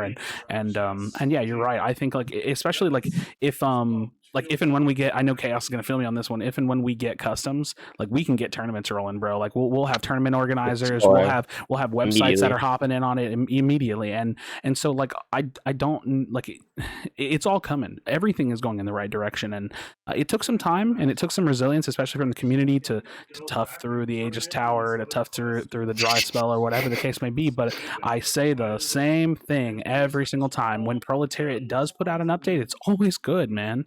Like, I mean, granted the tower thing, but that wasn't really an update. It was like a thing that was already pre-planned, and I'm willing to bet they learned like hell from that experience. So, but when they do their best work, it's always great work. And man, dude, I don't even know what to say. I shared a lot of gratitude. Dan was in the end of my stream whenever we did the event. I shared a lot of gratitude about being invited. I shared a lot of thoughts about just like, wow, dude, y'all did it. Like, you know what I mean? Because I want them to feel very rewarded for that work. You know what I mean? Like, I never want Proletariat to feel underappreciated. They do some crazy good work, man. And I love it so much. I'm trying to think if we have any other specific topics, but that said, we are going to try something a little bit different now. So if anybody in the chat will type !XCEL like you see it in the title, or if one of you guys want to do it, we do have a channel that we're currently sitting in live in, and we are going to take like probably a few questions or a few comments if anybody wants to jump in. This is a new Discord feature that we're kind of implementing into this stream and this podcast. Specifically, I would care more for like questions if we didn't touch on something, or if you want us to reiterate. I think that'd be really cool. But also we can also just continue with any topics if anybody has anything. But I feel like we've covered a lot about the event and what it's gonna look and feel like to continue to play this. Talent build wise, I'll just throw this out there. I'm very, very excited about diversity. I played so many different builds and not a single one of them really felt bad. And because no fervor and stuff like that, like it feels like you can play builds on pretty much like anything you want. So yeah, so I guess I'll give a little bit of context because, again, this Discord feature is pretty new. If you do join as a listener and you want to ask a question, you can request to come as a speaker, and then we can pull you in. So if you do have a question or something, you can ask anything you want, ask anything, and we'll be happy to talk about it at least a little bit. So first and foremost, we have Dork requesting to speak. So let's go ahead and invite him to speak. He should be able to get that invite and hop in here with us. It should be at the top of your screen. You should be able to click accept at the top of your Discord. Yo, what's up, my dude? How's it going, bro? It's going good. So I was curious what all of your thoughts were on the not so MMR situation for leagues, the more like grind your way up the ranks versus your typical like ranked ladder. What's your thoughts on how that will go?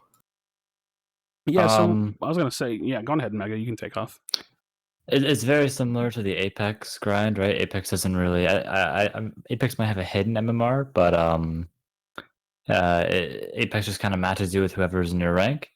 So you're gonna see a lot more Smurfs, but at the same time, people who have been saying like, I mean, it's not really about skill; it's about like how much time you put in. But if you've played Apex, if you've played ranked Apex, you hit a barrier. Like at a certain point, you can't get enough. In this case, it would be accolades to match up with that deficit that you're making. You're gonna have bad games, right? So in my opinion, just because it doesn't have MMR doesn't mean that it's not a skillful rank system. Yeah, I agree. I do think that I was going to say, I do think that it is a grind. Like, I think that the entire system is very much so a grind, but I'm not particularly worried about it being an unskilled thing. Like I said, I saw a comment in the Discord that was like, oh, well, it's just going to be a system where whoever puts more time in it, and I just don't think that's true. I definitely think people are going to hit floors. They're going to get stuck. You're going to have to really work hard. I think the 5-stack teams are going to take off because those are going to be the teams that are improving at the fastest rate, and I think that those are going to be the teams that are creating the strategies and finding what works. I'm looking at the system. There's a couple things I'm not super excited about, but there's nothing that to me indicates that it's going to be a bad system. And also, I think the important thing to realize is that, like, I don't think a ranked mode in any game has ever come out and just been perfect. So if this is even just iteration 1, then that's great, because that means that it's now our responsibility to give them that feedback and to help with Proletariat to make the best mode possible. And if we sit with like a couple of annoying things or an annoying system for one chapter, it's still better than not having leagues, I suppose. So I'm personally looking forward to that. Yeah, I think Mega covered a lot of it. Pretty much, even if it's grindy, I think people are gonna hit the skill ceiling that they like. Then they're gonna hit the ceiling. They might smurf, but like even then, they'll reach the ceiling back again quick because you kind of grind up really like to a certain point pretty fast. So I'm not really worried about it. I think it's gonna be fine.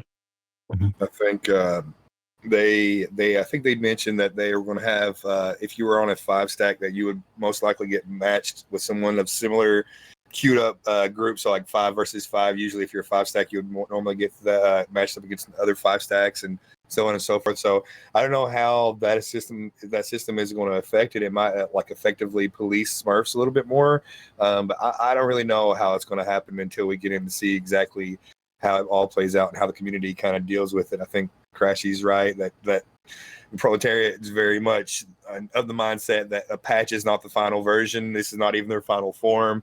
This is the beta. Yeah, they're always going to get feedback. They're always going to see what happens. They're going to polish it, make it better. This is our first ranked system, period. And I think the five stack queue system is going to be pretty beneficial. Hopefully, the only thing I'm a little bit concerned is maybe it'll be the ranks actually be a little bit too grindy. But yeah, we'll just have to wait and see exactly how that feels once we get in there. I also think a bonus is that like even if someone's smurfing, it's not like they don't ruin the game for the entire lobby, because like you can still get crowns other ways. It's not like solely win to point. So even if they're smurfing by themselves, like you either get a win and then you're in bronze and you climb up again and you'll be at that ceiling quick, or like other players are not really that affected because you can just like slay out and get your crowns and they'll get the crowns too. So I think like it's not even that big of a deal. I was gonna say, ironically, I feel like smurfing would only be a problem in like plat because you would have to go out of your way to keep yourself in plat, like if you're trying to do it for like the malicious version of stomping.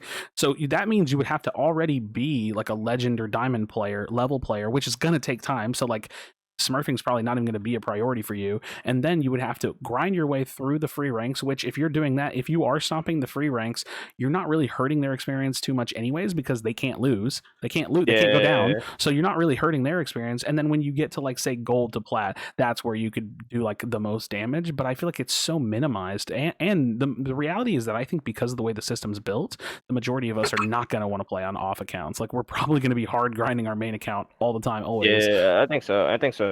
Like I don't really think it's a big deal. Like I just feel like like you're gonna get on mega load if you're smurfing. Like I don't know. It's just not gonna be a really big deal. Like you're just hurting yourself. I think you're just wasting like. And then how grindy the system is. Like I don't want to smurf. I don't want to make a second account and grind up past this. And I'm probably gonna have to have bad teammates or whatever the case may be, or at least like lower ranked teammates, and it's gonna be boring and weird. Like I don't know. I think it's really disencourages smurfing.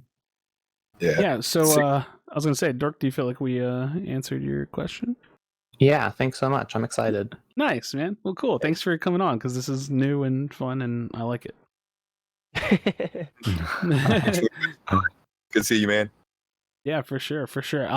Same thing. We do have the !XCEL if you want to join the Discord and ask a question. We are going to be in the podcast call-in channel, and you can hop in here and request to come and speak with us if you would like to. So yeah, we're taking requests if you join the Discord. Yeah, this is cool, dude. I think that obviously I wouldn't want to run the entirety of the show through here, like with everybody listening, because I think it's just better to have like a chat experience and to do the full stream. But I like that this is like a thing, and it's accessible for us. Like it doesn't take me a lot of setup, right? Like I get y'all in here, and then people can do the thing. So I want to answer that question in chat. Yeah, go for it. I was gonna read it out loud. Okay. I think if you're a solo queue player that made it to high ranks, it might try to put you against 5 stacks, and that might be frustrating as fuck. First of all, like Timmy had mentioned prior, there's like a system where it's gonna like try to put 5 stacks versus 5 stacks. So that's gonna be like one thing.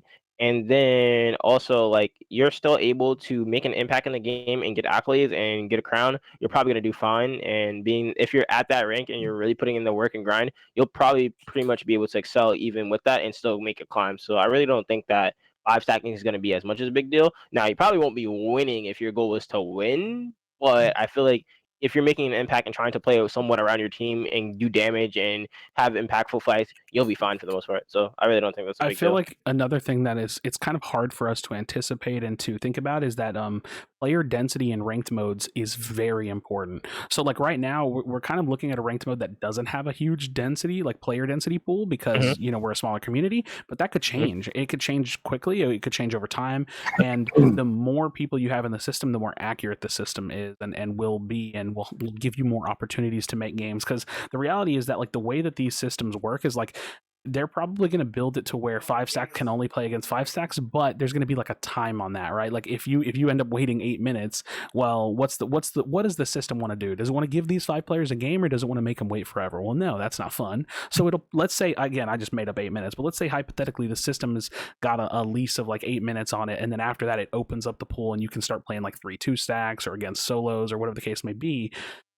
There's still a cost to have for that. You know what I mean? Like you still had to spend the time to get into that game, and idealistically, even if it is a 5-stack versus like a bunch of solos or some mixed groups, the skill level should be similar. Yeah, exactly. That's a big part of it. So it's an opportunity to like bust your ass and earn it, right? I also think, and I've talked about this, like the community aspect of having a ranked mode means that players that aren't well known can build that name in the community. Like you get to, trust me, do you get to diamond solo queue, you're a good player. That's how I feel about the system. You are a good player and you'll get picked up, or you'll have the opportunity to queue with better players just because of the fact like, oh yeah, this guy's been grinding, like what the hell, he's good.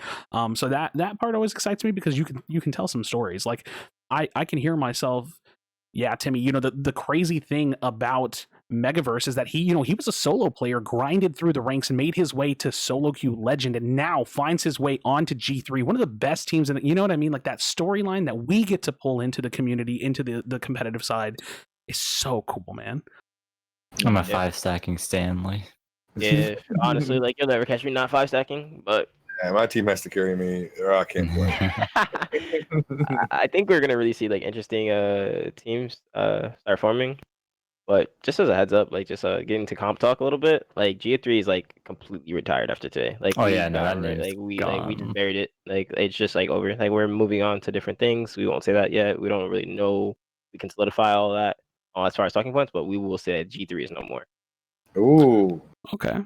And should I say like, is it safe for me to ask if you and Kaos or you and Megaverse are still playing together, or is that like everything's 1,000%. Okay. 1,000%. So G3 in spirit, right? Yeah, G3 like the name. Like we're just taking the name. Did I not see see the video? Which video, Megaverse? The one you edited. I was gonna say, you mean the one that I made, the Timon and Pumbaa one? So good, dude. Yeah. The world premiere of that was so good. That was so sick, dude. Like that was the best thing ever. But yeah. Can you feel? Krashy, may I ask what you're doing as far as team wise? Like, okay. So we're going into the comp talk, which I'm excited about. Okay. Yeah. Competitively, I'm definitely sticking with what has worked for me because I've only done it a little bit, which is to play with Ross. So okay. Me and him had a duo strategy. That duo strategy does not have to carry over into Dominion at all. I mean, first of all, the game's completely different in that context, but also because, I play literally anything and I'm comfortable playing anything and I'm ready to do that. But yeah, so we're going to keep Ross on Frostborn, and we are right now we're actively like making communications with other players, just seeing what the potential pool of individuals or split groups of teams and things like that are looking like. But I am actively seeking for my Talkohsss player and my Pyro and my 5th. I honestly don't know what I want yet. So even I'm looking at that because they could be a flex with me. Probably, but so that's the thing. I'm not gonna lie. I kind of think that it's time for players to start proclaiming themselves as flex players a little bit more. Because if I know someone as a Talkohsss main, but they're also really good at Pyro, it's really hard for me to know that they're really good at Pyro. You know what I mean? Really want to say that a reference to flex players. So Krashy hit like he made a tweet that's saying like you need to be a flex player. You need to be able to play at least 2 to 3 classes. If you do not bring at least minimum 2 classes to the table with like high level play, like plat plus, whatever the case may be, like but high level play, I would say that like you're not worth picking it. You can't be a one-trick pony. Can't be. And the reason why is pony, you have to be the best one-trick pony. You have to be Campy, you have to be Megaverse, and we kind of like are. Oh my god, he left. But No, I agree with you, and I was gonna say the reason why I feel like it has to be that way too is because the meta could shift on a dime. Like we might see some strat that some team pulls out, and then we need to respond, and you got to be able to play something else. And I just think that it's important to be more flexible, and also to explain to the community of people that you're potentially going to be playing with to be more flexible, because you kind of need that, or a team could need that, should need that, will need that. But yeah, it's going to be really interesting. You haven't seen my Pyromancer. Yeah, I was gonna say, I'm like, I don't even know why you like feel that way when you play Pyro so well. Like, I mean, you have some things in your arsenal, and then on top of that, you have other classes that you play really well. But like, we're not gonna get into that. Like, I'm not boosting your ego. Your shit, you play one class. Like, all right, but like, you'll be fine. But Good like, comps. I think that also what's gonna be a main thing for comp players is your communication skills are gonna have to be on point. Because I know personally that if your comms are like not there, not interested in the slightest. I'll take a person with average mechanics and like fire comms over a person that like just soars and just has no communication with me. It's just This mode not needs comms too. Like yeah, comms support period, but this mode is just like even more so. Like you all Like- have to be on the same page. Like Yeah, facing this Elpa is Dog gonna- and Clash type comms. Like This is Yeah. gonna be where in-game leaders, shot callers shine. It's gonna be where people that know their role within a team and know when to come and when to just stay quiet and shut the hell up and play the game. It's gonna be when you know offhand, like, you know, secondary shot callers step up and define a role for themselves. It's gonna get very interesting because this is a team dynamic that we haven't seen in Spellbreak before. 5 is more than 3, so you know, yeah, like honestly. that's and a thing. it can get hectic on the communication. So you have to understand, like you said, when to talk, when not to talk. I really feel like IGL is going to be major. Like we're going to start to see who the big brain IGLs are, who can lead 5 people, because I'm leading 3 people, like not as hard. You don't really have to micromanage them, probably, especially when you have really good players. But meanwhile, like this will be the game mode where 5 average players with average mechanical skill and great teamwork will completely wipe you out. And you're like, what is happening? Like I feel like we're winning fights, and it's like they're just kind of rotating better than you. They're outplaying you. They're making better, smarter decisions. They're taking fights that may force recalls. Like they might just be playing on point, and they might be taking more things into account. So I think we're really gonna start to see like, I can't wait to start to see a sleeper team, like a team that we really don't think like, that they have that. You're gonna like see like they're average mechanical skill, but then their team play is just like really good. But that's like why I'm really interested in making sure that any high mechanical player I team with is well versed. That they're able to understand what I want strategy wise and be able to like listen to me, and then we'll just improve based on VOD and things of that nature. But it's Completely. yeah, really we actually practice, like we have weekly sessions of just us all doing Rap God. I'm Rap God. Oh yeah, Every Monday we all just do Rap God. and see who can spit out good. That's good practice. Yeah. Hey, let's go ahead and really quickly, we're going to put a pin in this discussion. I'm going to pull Nightwing in to come and talk to us. So Nightwing in the Discord, I sent you a request to speak or an invitation. Yo, how's it going, Nightwing? Hi guys. How's it going, Hey, bro? What is on your mind, bro? So my biggest question is, I've noticed that you put it up in the XCEL Discord, where people can request groups for Dominion, duos, trios. Is there anything that you guys as creators are planning on doing, to try to bring your? Because I know a lot of you have a lot of shared audiences. You all support each other. You all send people, hey, Small go community. check out Megaverse, go check out Kaos, go check out Timmy. Is there anything that you guys might be doing in your streams to try to help people like myself that don't have a lot of potential to communicate to find and build their teams, so that maybe later on, as you guys are saying, sleeper teams might actually be a thing. Provide a better challenge for you guys, because eventually, what I see the problem being, there was 50 of you invited to the test stream. Probably 80 to 100 top tier players that can actually give you guys a challenge. Yeah, so I'll jump in. I'll jump in with this one. I think I think that the first thing that's going to happen is the fact that we have a leagues mode and a ranked mode that can give you that foot in the door right out of the gate. Like you can go out there now and earn it yourself. I definitely think that we were in a situation where you kind of built your name early and you were where you were, and that had some perks, and that's kind of always like that in every game. You're always going to see that. Right. But no, I think that we have, like, for example, like we're kind of like really early on in the XCEL collab meta. Like we're not really like collabing as hard as I think we're going to or I want to, because I was just we're XCEL. Yeah, because we're pre-chapter 2, and one thing, like for example, like Death and T-Fall are going to be doing VOD reviews. Like I feel like that, showing off player skill and like giving them that advice could be like that could be where somebody sees another player that they might want to team up with. Because and me and Kaos, we'll always talk about the roster thing and being free agents and stuff because we come from Gears. There are so many people that would be a good team if they would just not expect too much of themselves or of other people and make a team with somebody. So when these players start seeing other players in the ranked mode, like if you're facing off against, someone that you've never seen and he's giving you shit, like, hey, maybe you send him a message, what I mean? Hit him up. I mean, there's also, there's definitely resources out there like Element, where a lot of those people that do get more serious, they tend to funnel in there. I'm not saying that's the end all be all of finding teammates and things like that, but no, there's definitely going to be an opportunity for people to carve that path on their own, and then also with like a little bit of outside influence from some of us, then yeah, it'll kind of happen for them. Yeah, I was just wondering if XCEL as a team had any plan to like rally the community itself, like a matchmaking event. Mm-hmm. No, I mean, like, I think that you can. I'm gonna jump in real quick. Yeah, that is totally within the realm of what we're expecting to do, and very likely going to happen very soon once we get the minion rolling. We get the league.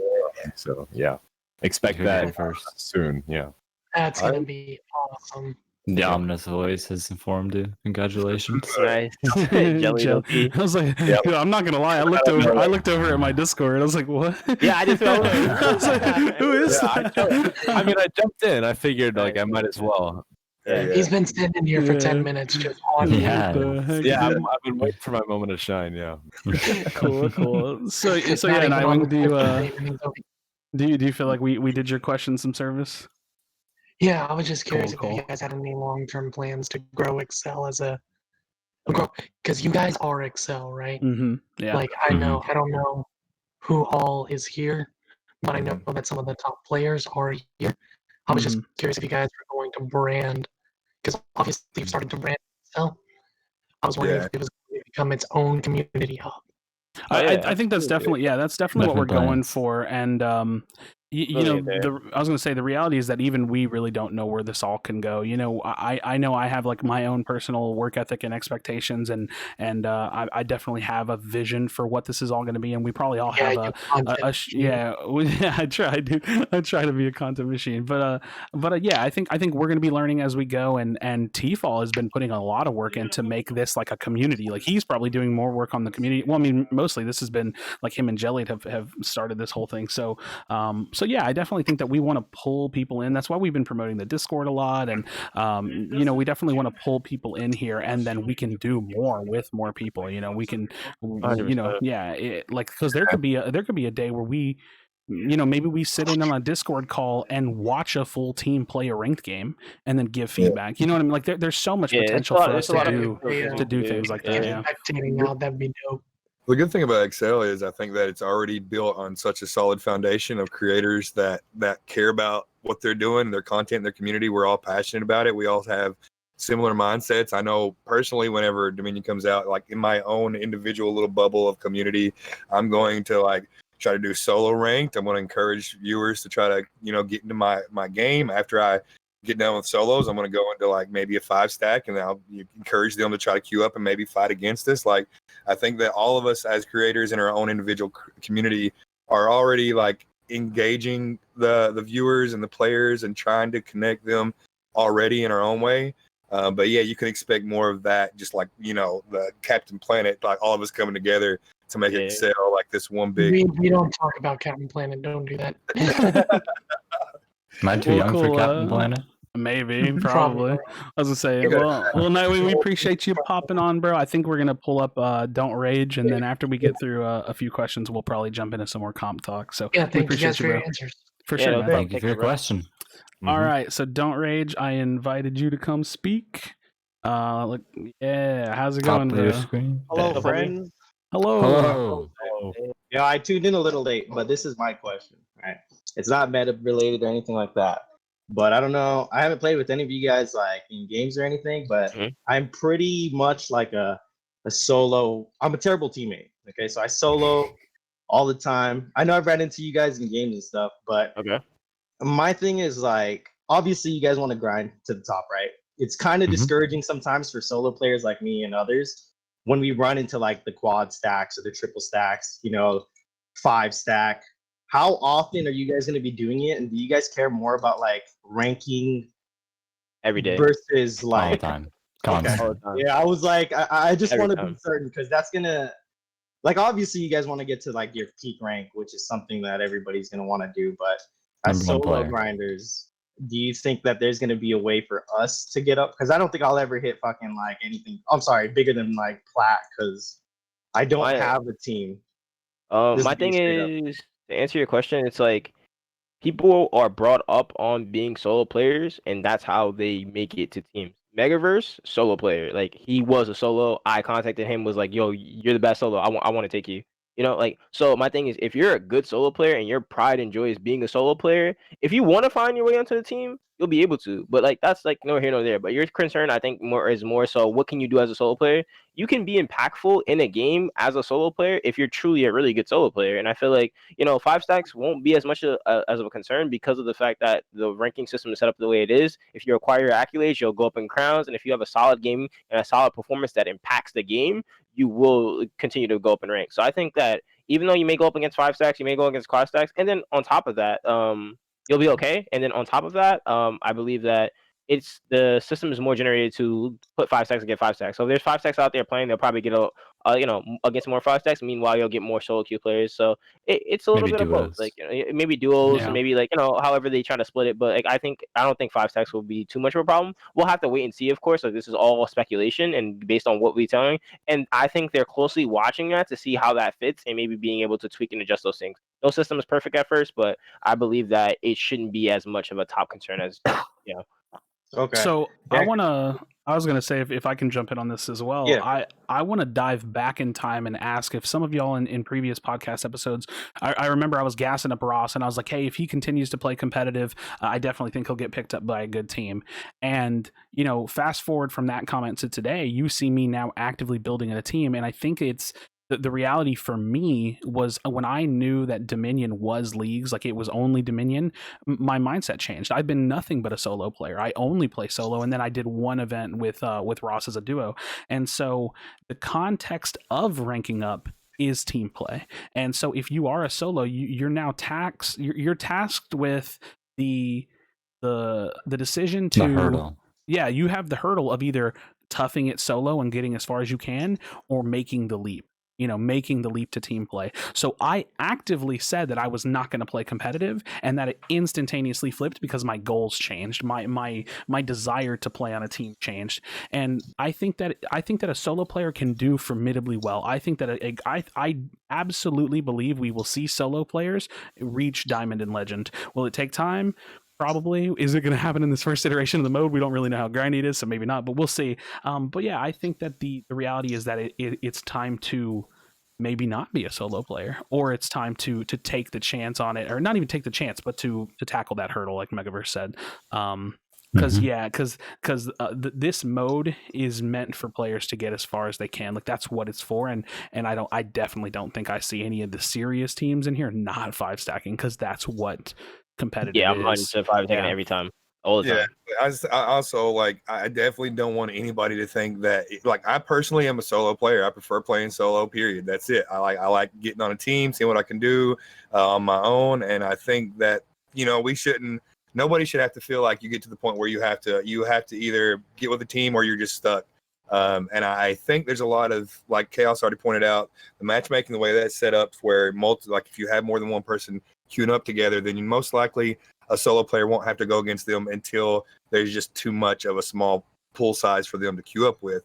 And then also, Kaos has pointed out several times that there's a lot of weight on your personal performance. If you go through there and you do well in the match and your team loses, you could potentially still go up positive crowns. So those two things are there to help make your solo player experience way better in the end. And I think they're going to do a great job of keeping your solo queue fun for you. I think when you get up to maybe platinum or the high ranks, and we've got a larger community size months from now, then a solo player might really run into some issues. But I think that Proletariat's going to be able to hopefully like tackle that issue, because like, I mean, I understand it's a team game. I get that, but there is in-game voice chat. I mean, if you're not going to be able to go compete at tournaments against, you know, teams that are formed, like working with strategies and like coach and reviewing their VODs and stuff. No, you're never going to be able to compete at that level. But I think that you should be a solo player that's still able to solo queue and make it up to high ranks without feeling bullied and pushed around and forced into, you know, joining a team. However, the community is already set up for us all to, you know, get together and make friends and stuff. And it's always good to play better with friends. I think that's been one of Proletariat's mottos from the beginning. You know, they have Team Up Tuesdays and all that. So, of course, connect, get to know the other players. But I would hate to feel like as a solo player, you can't have fun to a certain point. I hope that isn't the case. And just to be the final one to hijack this, as a solo player, you will eventually hit bumps along the road where like you're just like, why can't I do this, right? And you're gonna have trouble figuring stuff out. You're gonna hit a slower rate of being able to improve if you don't have teammates with you. But if you want to get better, have people look at your gameplay and review it for you. And the best way to do that right now, here we go. is XCEL is doing some VOD reviews. Yes, sir. Nice. Yes. If you want to get your gameplay review by T-Fall, Death, and me, you can give it to us. Oh my god. Oh, I now that you mentioned that, I have this clip I think Kaos should review. Oh shit. Not right now. That is for a later date. Okay. I'll send it to you with DMs, Kaos. I think you have it on your streams. Sure. Anytime. Cool. So don't rage. Do you think there's any other thoughts on that point, on that question? No, I think you guys hit it on the head. I mean, my concern was like you guys said, because I don't really like. It's not that I don't like teaming. It's just I value friendship over teaming, and some people can't do that. So if we like team, right, and then they rage out, it's like friendship done. So fair, yeah, I get that. That's my thing. So that's why I'd never ever like triple stack or anything, just simply because of that. So I feel like yeah, true. Kaos is the worst person on the planet. I despise him. I hate him. Kaos. Well, thanks for jumping in here, bro. I definitely appreciate it. Sure. Super cool. Thanks, man. All right, so I want to jump to Tilly's question because I think it's a good one, and I'll probably take the reins on it. So Tilly says, with the player base this small, do you think it's a good idea to put the experienced players in the same team, considering a fair amount of new players chose to stop playing Spellbreak altogether because they got shit on repeatedly by others with years of experience? So my thought and perspective on that is probably not going to be super popular, but my opinion is that it's just not the player's fault. Like it's not their responsibility to give other players a good experience. And while you can be mindful of that, it's important for the game to be good enough to retain players and to get players of all their varieties of skills into these matches. Now, I do know that they're doing, like, I can't remember her name when they did that Gamer Shack, Gamer Hub TV interview, the lady that was talking, she was talking about the system and how it's going to not, she literally said, like, experienced players are not going to go into unranked and like stomp on players. Like, it's just not going to happen. So I don't know how the matchmaking is going to look, and we've already heard Dan and Jesse say multiple times we're going to be looking at that system closely, and the matchmaking changes are on their end. Like, they can literally, like, on the day of, like, tweak and tune. So I think that it's very much so their desire to not allow that to happen.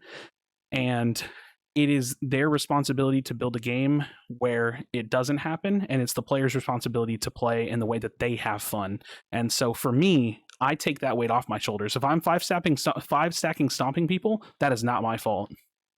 I'm glad you said it. Yeah, I mean, as a player, that's exactly my mindset. As a creator, I do consider it a little bit more how the community is feeling, but at the same time, like, at my core, what I'm about is I want to fight. I want to play the game. I just want to play the game at the best that I can play. And I would feel horrible if I knew somebody was taking it easy on me or something. Like, bro, give me respect. Play with at the top of your ability.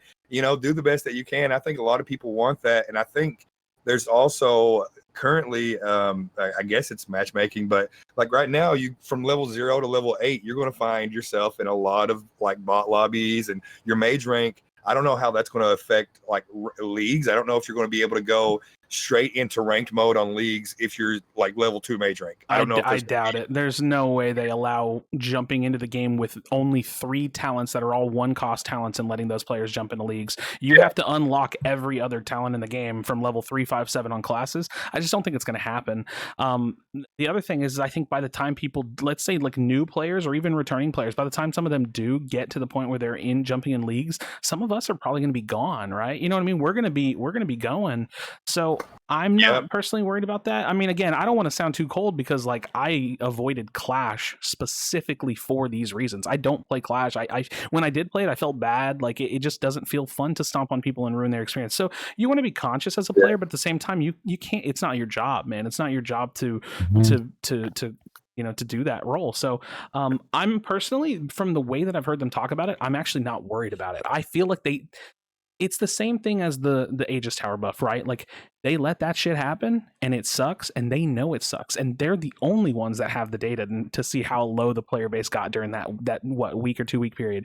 So the same thing is happening. They saw how bad the matchmaking was. They saw the retention numbers go down when people were struggling. They saw firsthand Nick Merckx and Cypher getting stomped by experienced players before they even put in the 23 level matchmaking. Like I think that this is a learning experience and they're still working on it. And I have faith in this attempt at making more fair and fun matches.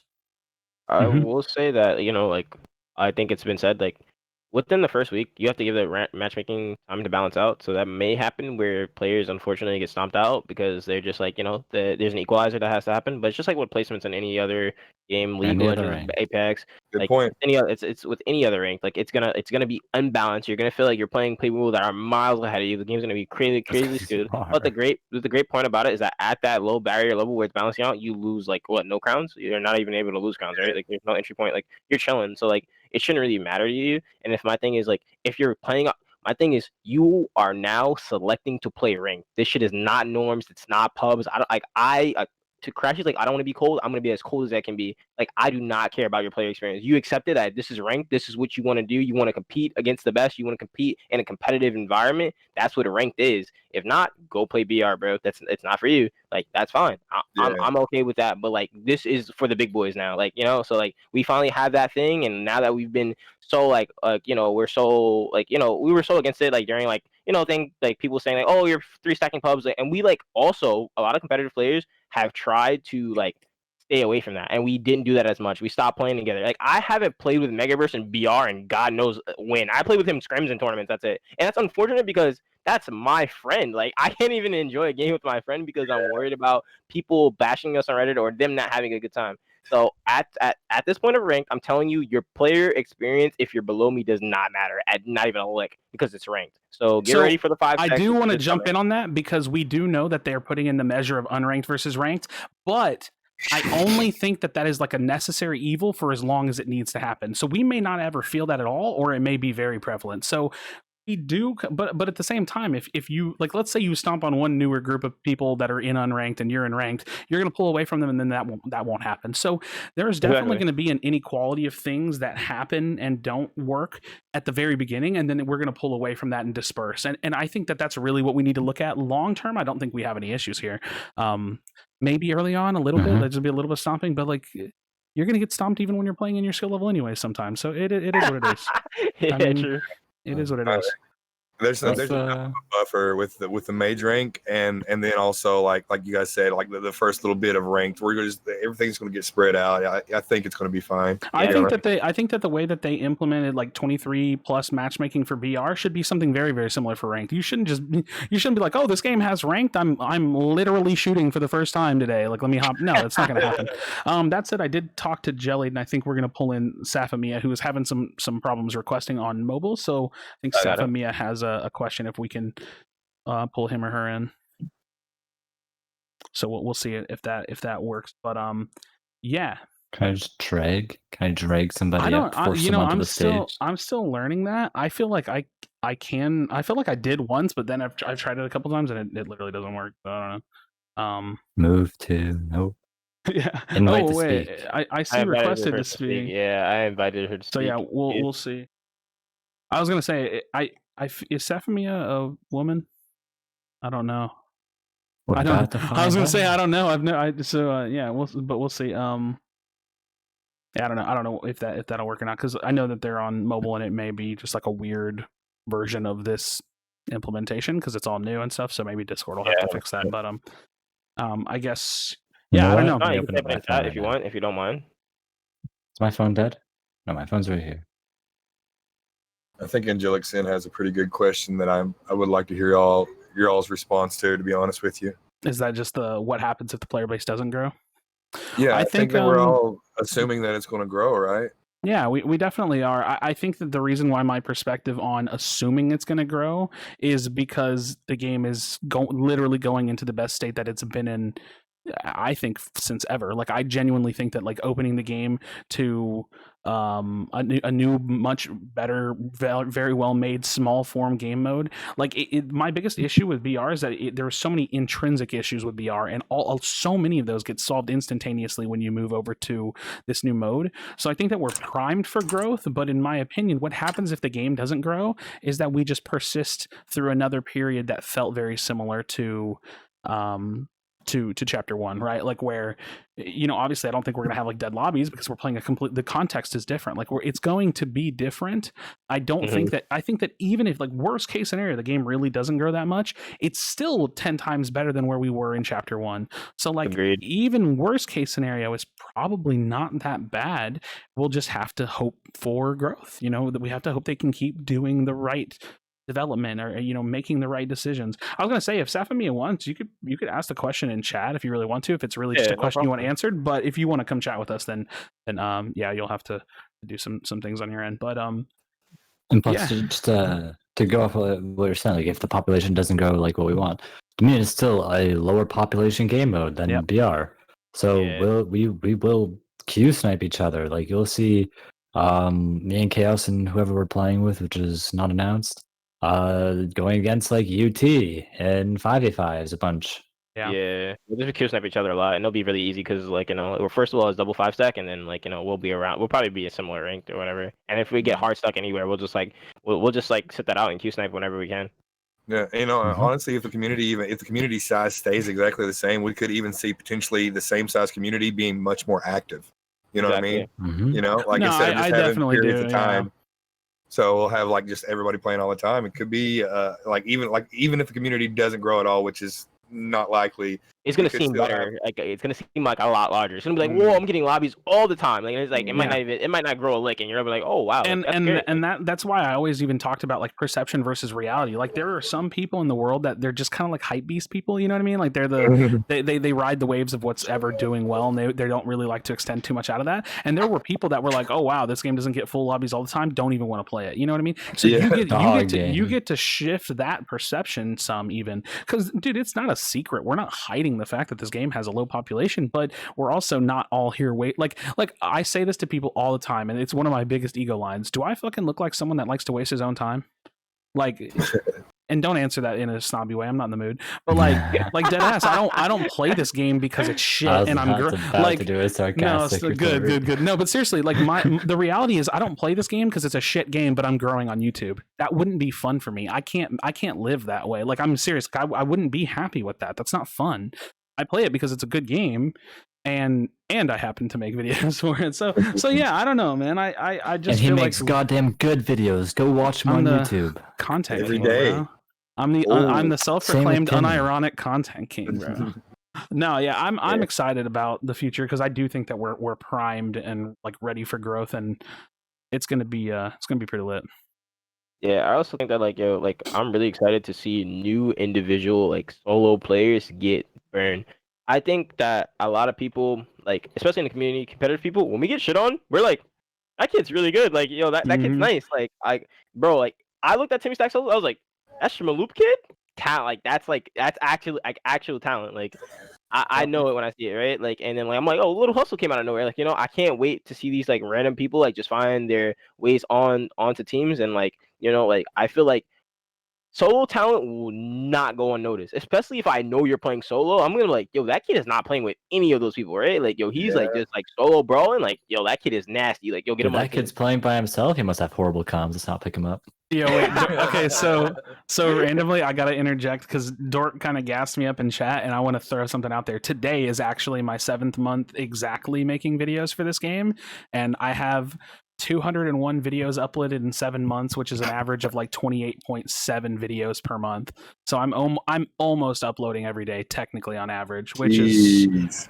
That's crazy. It's fucking crazy, dude. There were some days where I uploaded 3 times in the same day. Now I feel like that's overkill, but still, dude, it's just like I just don't stop, bro. I put myself on like a timing schedule. I wake up early in the morning and I start editing, and I love it, dude. I wouldn't do this shit if I hated it. Like I said this the other night in the chat. I don't remember whose chat I was in, but I left the real like working force making good money. Like I was making good money to come make like minimum wage money, but I just love it, dude. I love doing this, and I'm never I'm way happier, bro. Way happier, and I'm not gonna stop. So that said, we are gonna invite Safamia to come and speak with us.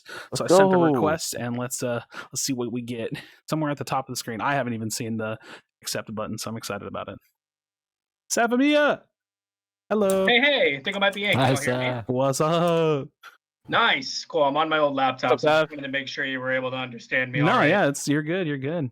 Sweet. I actually wanted to pick up on something that Don't Rage was talking about a little while ago now, a couple of questions back, but mostly just kind of like a deeper analysis on how the concept of player improvement you think might change with Dominion becoming the main game mode. Like specifically for myself personally, like I'm like a big solo player background as well, like from playing, anything from Warzone to Apex to Spellbreak. You kind of come along with the different ebbs and flows and the challenges that come with playing solo, specifically like think about Apex, it's like, oh, I really want to play by myself, but you're getting yourself into situations frequently in which you're just losing because you're not able to communicate as effectively with other people around you. And then that kind of enters into the realm of how you're looking at improving, you know what I mean? So kind of tuning that more to Spellbreak, I'm just wondering how you guys think that the concept of player improvement and actually like really getting better at the game is going to shift with Dominion being the main game mode. For instance, in BR, you jump in and say that I'm constantly losing my ones here. I can really focus in on a specific build or something like that, or a specific talent setup, and really look at how my fights are going between different classes and things like that. And now there's going to be so many more elements, right? And also you're working with a team, and maybe you're pushing too much or something like that. And so basically just how the elements of Dominion will interact with actually getting better at the game itself, and what you guys think about that. Yeah, I feel like it's definitely not as like one-to-one transparent, right? Like there is depth here, and there's a lot to consider when it comes to going into Dominion. And this is all like mechanics aside, right? Like at this point, if you're trying to improve, like we have to, you have to be mechanically strong, and I think that you're going to have to start there. So if that's the problem, then it comes down to like VOD reviewing yourself. I think the first thing any player should ever do if they're trying to improve, regardless Dominion or BR, is watch your deaths, and ask the question, why did I die, and how could I have done something better? That will always be the first and foremost thing. But now we're going into a team mode, so now you have to question your comms. Am I saying the right things? And then on top of that, you have to adapt and form with the meta. So like, what is the meta? We don't even know that yet. So you'll be having to learn the meta at the same time, having good communication, having good mechanics. You have to have an insane amount of strong time management in this mode. I think that time management and comms are going to be probably some of the biggest skills that a player can have inside this new mode. If you're recalling at the wrong time, if you're, if you're not recalling enough, if you're wasting that damage that you're getting because you're sitting stacked on 3 boons, like you're wasting all of the potential that you have as a player, on top of needing to be a good mechanical player and having good comms within your teammates, so that way y'all can achieve that common goal. So I do think that there's a lot of moving parts, and I think that it is going to come down to the best thing you can do is identify what you're weak at, and that's going to take time. That takes an introspective look. It takes sometimes removing yourself emotionally from the game to look at your own footage and see where you could have improved, and then just like going into game with the focus. Like there are some times like in BR solos, for example, I would go into game repeating in my mind what I wanted to focus on. I need to focus on this, and I'll just say it over and over and over, and then I'll do it at that game. So yeah. Yeah, I think that like Krashy said, it's very multidimensional. I think VOD is gonna be like your saving grace because you're not like VR. Like most of the times, there's like not as much action that you can jam pack. Usually, when you die, it's one time. So you're like, oh, okay, this is this one death, and this is how we died, and this is what kind of went right. That fight, like it's like literally one fight that you lose, right? And that's like the end of VR. So, but this, you're gonna die multiple times. You're not gonna be able to recount what happened in each fight. You're not gonna have like to be able to recount. So VOD is gonna be like the staple. If you're not watching VOD, you're gonna lose. Teams have patterns that are gonna be recognizable through VOD, and unfortunately, like it's gonna take a lot more to improve as a player because okay, the thing about BR, good mechanics, good player. Like that's how that kind of went. Like if you can fight, you can third party. Like your game sense has to be like very BR-ish. But like this is gonna be like, what fights are you taking? Are you taking fights that you knew you were gonna win because there's a class matchup? If we're calling someone out, like there's a lot more that you have to encompass to being a good player. So even though you're gonna have more opportunity in like smaller parties where you can get recognized, you're gonna also have that ability to have to do a lot of things well. So coming into this comp scene is gonna be a lot different. So that's one thing. But like I think if you're putting in the VOD and putting in the time to see where you can improve and where you die, what kind of fights you're taking, if you're shooting for your teammates, or like if you're in a line of fire to be able to gain LOS on another enemy, or if you're able to go to the right point, if you're able to call out to teams where you need to go, if you're able to tell them when you mess up and what you need to do as far as coverage, because not all the time is messing up a bad thing. It's gonna happen. You just need to calm it out so that your teammates can respond and pick up that slack. And are you good at picking up that slack? There's a lot of things that make a good teammate now, and we're gonna really start to see those as the game gets more in depth and we play it more. No, go ahead. Yeah, I just wanted to jump back in after both of you were kind of expanding on this. That it's actually the direction that I was, it was pretty long-winded at the start here, but the direction that I was really kind of thinking about this from as well. Just kind of imagining somebody who is really kind of like, say that, they played FPSs in the past or something, they really come into Spellbreak and they start playing Dominion. I also think that this opens up an avenue a lot, not only for creators, but players as well, just a whole new avenue of engagement with the game that could potentially happen. If somebody jumps in, like you're saying right now, about how it's going to take a lot, and there's all these different elements, somebody who jumps in, they don't even know the combat yet, between the gauntlets working well between one another, it totally might be this huge cluster at first, but it then creates this opportunity as well down the line of, now say I'm looking at content, I'm looking at, how to win your ones, what should I do, that when should you push at this, look at this, and different elements that, really can kind of help you improve at the game mode and overall game sense too. So it'll be different for sure. I was going to say my thing that I want to add on top of all of what we've said as well, and this is something that like if you're a comp player, even if you're a good comp player, I need you to hear me on this. If you're not willing to do the work out of game, you will not get the results inside the game. So many players they think they don't have to VOD review. So many players think that they can't study other teams and other players. There are so many players that think, oh man, that was a bad game. Oh, well, you know what? I'll improve. I'm going to grind. And then they queue up again. And guess what? It ain't practice makes perfect. It's perfect practice makes perfect. And I think that the players that are not willing to do that out of game work, the boring stuff, you're going to hit those walls. You're going to hit those barriers. The boring stuff's actually the most fun part. Yeah, as a competitive player, I think that if you're looking at Dominion mode and you're asking, how can I improve as just somebody that wants to play in rank but not necessarily get into the competitive scene and get onto a team and stuff, I think there's some basics that you as a solo player can start to focus on early on just to get better at that mode, period. Like farming the creeps, rotating appropriately with your team, making sure that you're where you need to be, when you need to be, and not commit to anything by yourself for too long, because it is a capture, defend, point, objective based mode. So learning the basics of that mode is important, I think, to progress and to improve as a solo player. But I think also getting in there and playing the classes that you enjoy playing, that you feel comfortable with, and realizing what those classes do well, where they fit within the team and where they fit within that mode is very, very important. If you go in as a pyromancer, you should be asking, what is this class? What can this class do? What can I do with it? And how can I improve upon that every time? And obviously, if you're going into comp scene and the VOD review, talking to your peers, watching other creators or other players do their thing is so huge. But definitely, like, figure out your role on each class. Figure out what roles need to be filled in this game mode, because they're not the same as Battle Royale. It's not the same as BR. It's not the same as just being mechanically good at combat. There's more to it than that. So figuring out those roles and how to play them well with what class, and then just the basics of that mode, I think is where you want to do to progress as a solo player. Mm-hmm. And like Timmy was saying, what role you want to fill? Like, if you want to fill the role of like a fragger or something, you know, and you're playing like pyramids, you love pyramids, or try giving it another class, like another playstyle from a different class, a shot that fills the same role. Like you could try a damage mod conduit build instead, same role, different playstyle, you know. Mm-hmm. Yeah. It really do be coming down to putting in the work. Yeah, man. VOD is key. Like VOD is king. Like, something you can do. Like especially in a game mode, like you're gonna have so much to digest as far as VOD, studying other teams, other players. Like you really gotta VOD. Like this is 5v5 time. Like it's time to VOD. Like study I'm other teams. so excited to be an IGL, bro. I love that I'm gonna role. be better than you. Thoughts? What do you mean? I'm gonna be IGLing you. What? I'm gonna be like, Kaos, go to moon, go. Right. Leaks.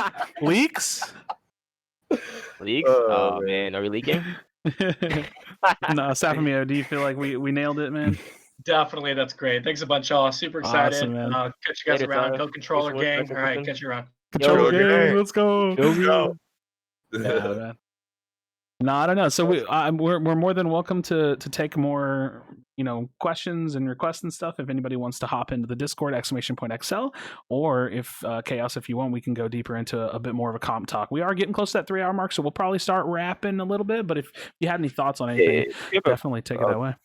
Sorry, if you have a comp question, though, I'm like kind of down to get more into the comp. I'm really interested in that talk. That's like conversation. I think just to start off, I think like another thing is like with VOD now is that VOD gets a lot more boring and it's long now. Like, you're really gonna have to start tunneling in on games that matter and things that you really want to focus on. Because VOD, like before, is like skip.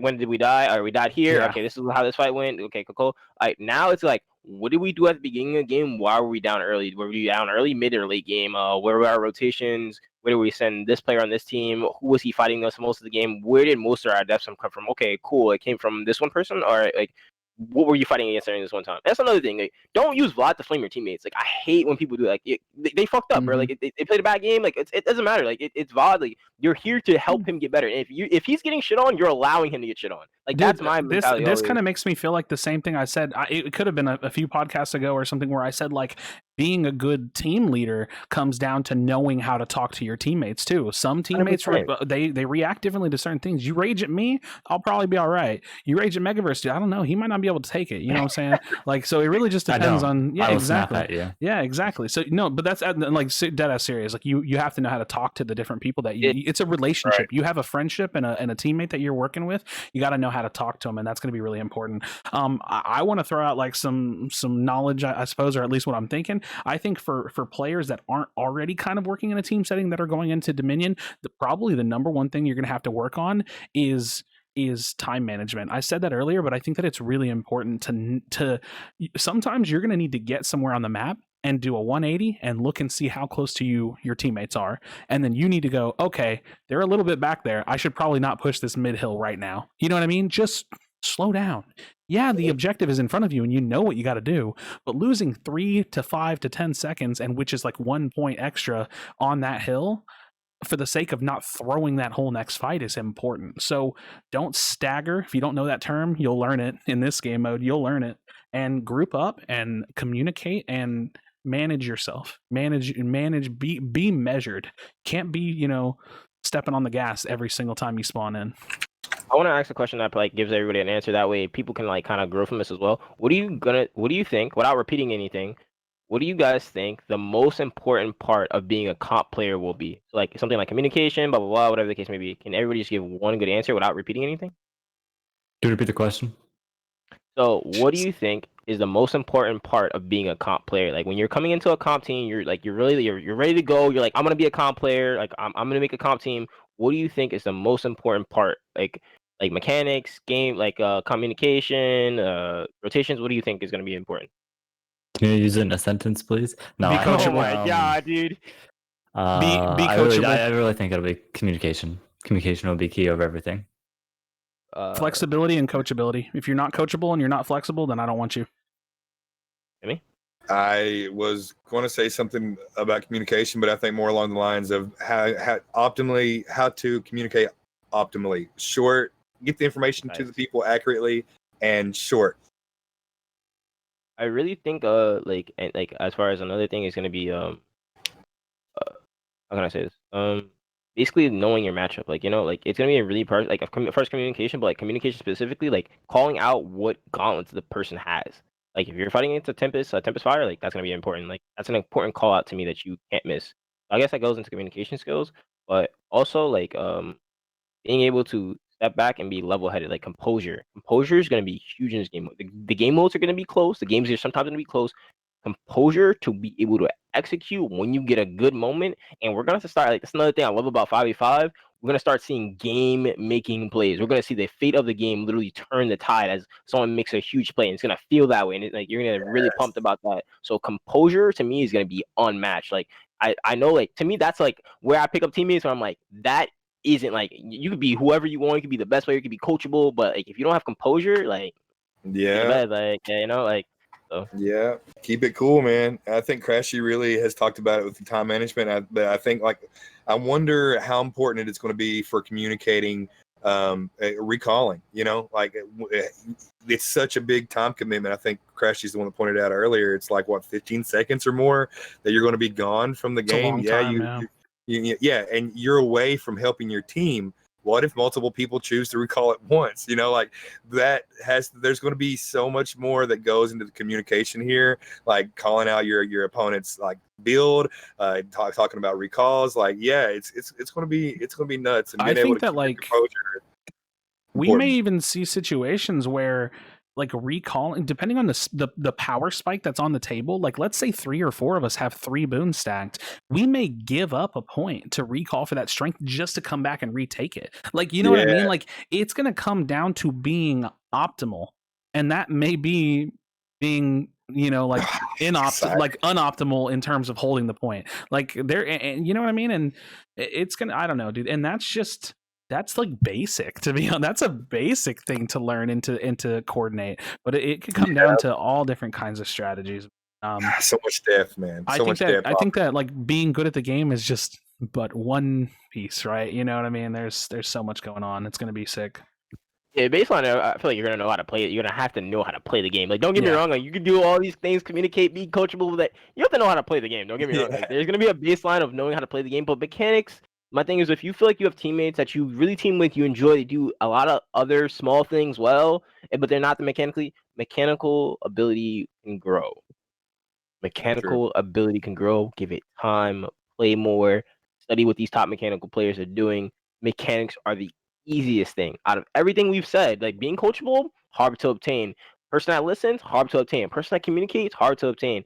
But being mechanically like gifted, like people can learn it, bro. They just like, and some people don't put in the time to do it, but like they can learn it. It's learnable. Yeah, like being the best flex player like me. Video, they can go to practice mode. Like, okay, that's another thing. Let's talk about that since you tossed it up. I love it. Like, let's snatch it back down, bro. Come on, like I'm ready to run this through. So wait, are you taking the reins? Or you want me to take? No, go ahead. You can start, bro. Because I love it. Like it's like I'm the best flex player in the game. Why is that? Because I play everything. I've never had a main. I have I'm a superior shot caller in most scenarios, and if I'm not the shot caller on any team I'm on, I for damn sure will have good secondary calls, and just the fact that I have the mentality for it. It doesn't matter if it's real or not. A little boy named Kamsky. Doesn't matter. I don't care. I'm better than him. Right. Like, listen. The thing that the key. We literally have a name for him called Indecisive Ski. The key to this point, the key to making my point is that it doesn't matter if it's real. It matters that I believe it's real. Okay, like that right there, like that's fair. Like I love that. However, that's why I'm the best Tempest player in the game. Like not even close. Like I think like I shouldn't say not even close. I won't even like shit on you like that. That's not even like my intention. Like, but like you are a great flex player, and I think you add a lot of value to a team. I will say that. But best flex player, we have Cam Sucks. We do have Megaverse. Surprise! I will say this. Like I know people see him as a stone one trick, but the kid has a lot of talent and mechanical ability that mainly we don't know and don't explore. And I think if he picks up and mains a class, he can find a new tech for it probably that people have not explored. I'll say that. As a one trick. Cam Sucks is literally I play anything and anything at a high level. You name it, I'm there, right? Then we also have Marcus. Marcus is pretty good at playing everything, has played it and played in tournaments, competed and got top placements off of it. I think people like especially a lot of the veteran players like Sterling, Plop, like those are veteran, like just mix up flex players that play anything. Yeah. Right? We have Kroza, we have Prophet, we have player 2 that plays a lot, that can play a lot of different things. Like, oh man, y'all don't even know. Dude, Chaos, how many godlike players are like just sitting in the woodworks right now that haven't even played the game for so long, bro? Yeah, I'm better than them. Yeah, I'm better than them. Oh, wait till they come back, bro. Yeah, I'm already ahead. Catch up to me. Yeah, so like I don't know. I think there's a lot of good flex players. However, flex player, like if you are a flex player that's looking for a team, there's no shot you don't get on a team immediately. Flex player is gonna be the first pickup. No, like, I'm not picking up so important. I only play Talks. Like I mean, like great, but like okay, are you beating Kamsky? All right, don't talk about it. Like all right, next. Like you being Kamsky, you being Cozy, like that's what I need you to beat. So like if you're not that good on Talks, like I personally don't care if you're a Talks man. Like I need you to see like if you can like play something else and fill another role on my team. And I feel like if people will say like, yo, I play Pyro. I'm a Pyro main, but like I'm willing to learn another class if you guys give me the chance to learn under you guys. I feel like I can add great value if you guys teach me on it and help me how to play this class. I'm down. Me personally, that's why I don't even claim a class. I don't even see the point of me claiming a class because I've only in Spellbreak specifically, I've only played one comp event and I played 2 classes then. So I think people know me as a conduit main because if I'm forced to answer, I gotta answer. I'll say conduit. But now, especially now, I don't have a main. I will play anything. I'll play any build. If you need me to be the Vigor player, I'll be the Vigor player. If you need a Runic player, I'll be the Runic player. Like I don't care. Like I think that Gilded is going to be an insane talent. If we have 1 or 2 Gilded players and you don't want to play that build, I'll play Gilded. Like I don't care. I will win. I will win. I feel like you're going through a life cycle of like a good Spellbreak player. I feel like a lot of good Spellbreak players get to the point where you're at where they can pretty much play everything really, really well, and then they pick something that they love, and they're like, okay, I'm going to be a Tempest. I'm going to be a Megaverse Stone Shape. Like Kaos has already talked about several times that Mega can play other things really, really well. I think there's a lot of people that are mains in this community that can play all the other classes really, really well, but they choose to play what they identify with, you know? Yeah. Like you can be that pyromancer, dude. You can be the time traveling chronomancer if that's really what you want to do. But like, I think that hey, don't link my strats. Don't link my strats, bro. Chill. But yeah, man, there's a lot of good solid players out there that just choose to take a path. But you're definitely somebody that can play everything and play really well. I'm excited to see. Chapter 2 is going to bring a lot of those players. I'm telling you, man, there's players that haven't even touched the game. They're going to be coming back and making a big appearance. I really want you to get a counter out for how many times Krashy says that he's gonna lose to my team. Like I really want to get a counter, bro. Like he's gonna cry about it. Like I feel the tweet coming now. Like man, Megaverse and Chaos only 5-stack. It's so annoying that I only go into a 5-stack against. Well, them. I don't plan to not 5-stack. That's the greatest thing because I've already made the commitment to try to be the best I can. Like here's the thing. Like I don't know how far this goes. Right. Like we don't know where. I say we're competitive, right? But we don't know where Spellbreak esports comes into things. We don't know if and when that happens, and I think that like right now I'm playing the game that's in front of us, and like Leagues is in front of us. Like I want to play the game, I want to experience the game, and that like that grind is content. Like path to legendary. Like you know what I mean? Like it's dude, I got honestly go to legendary nerds. Legend. And then, dude, like, the fun thing for me is like, let's say I am solo queuing my way up, like maybe the early ranks or something, or just like a day I have a solo queue day. Then I just straight up like, yo, chat, what am I playing? Pick my class this game. Like it's like I'm like I like where I'm at with the game and what I do, and yeah, it's good stuff. It's fun. 100%. Exciting, man. Yeah, leagues add so much longevity to the game too, man. I definitely have this lingering thought of like, I really hope they don't just leave us for 3 more months with no balance patch, like at least somewhere in the middle or something. I mean, it's likely, it's possible, and maybe it won't even be that bad because like who knows? Maybe this is just a really, really good patch. But we have to wait and see. There's so many things that are just like sitting there lingering. So I don't know. I'm excited. I don't think they will leave us for 3 months because this patch, Chapter 2, was supposed to be 2 different patches. They said that numerous times. they originally had one patch, and then they were like, let's just move it and combine the two. Yo, that said, I'm gonna dead ass self plug really hard. Me and Ross are the only confirmed pieces of my team. I want a Pyro main, I want a Tox main, and I want a Flex player to go along with this. You listen to me now, bro. You have one job. You play with Krashy like now, bro. Like that's your one job, bro. And then like, you Krashy accept our bribes. He's so smart, and he will get you where you want to go. Even if you don't want to stick with Krashy, that might be fine. Like I'm not gonna like say Krashy. Oh, that's the natural evolution too. Like yeah, if exactly. I have a player join me and outgrow me, I did my job. You know what I mean? Like exactly. Like that's okay. But where I know Krashy can start you to get you there, you go with Krashy, bro. Literally, I started my competitive career with Krashy. Like literally, like so I will never steer you wrong. Like Krashy, my boy Infinitives. Fundamentally, yeah, right. Like oh, he just dropped. Oh, don't ever say that. chill. Whoa, but like yeah, like I promise her. Like Smoop, like Tox player, like boom, Krashy needs one. Like you and Lil Hustle, get your asses over there. Just comment on every video, Smoop. Be like, Crash is a great video. And then make him pick you up. Like if he's not convinced, like send him your resume, tell him Kaos, hard vouch, like everything. Yo, who's trying to clout farm me? I mean, I know I'm not that big, but come on, bro. Yeah, and then clout farm, like on top of that, biggest YouTuber, like like boom, like like you'll get into 2 videos, like you'll be in the comments, like if Spellbreak pulls up, you're set, like perfect, like insta. There you go, baby. The strats are diverse. Look at that. Got you a Tox player. There's so much I've wanted to say this podcast, but then I know Kaos would get mad at me for saying it. Oh, you're not in league mode? just gameplay stuff. Just gameplay stuff.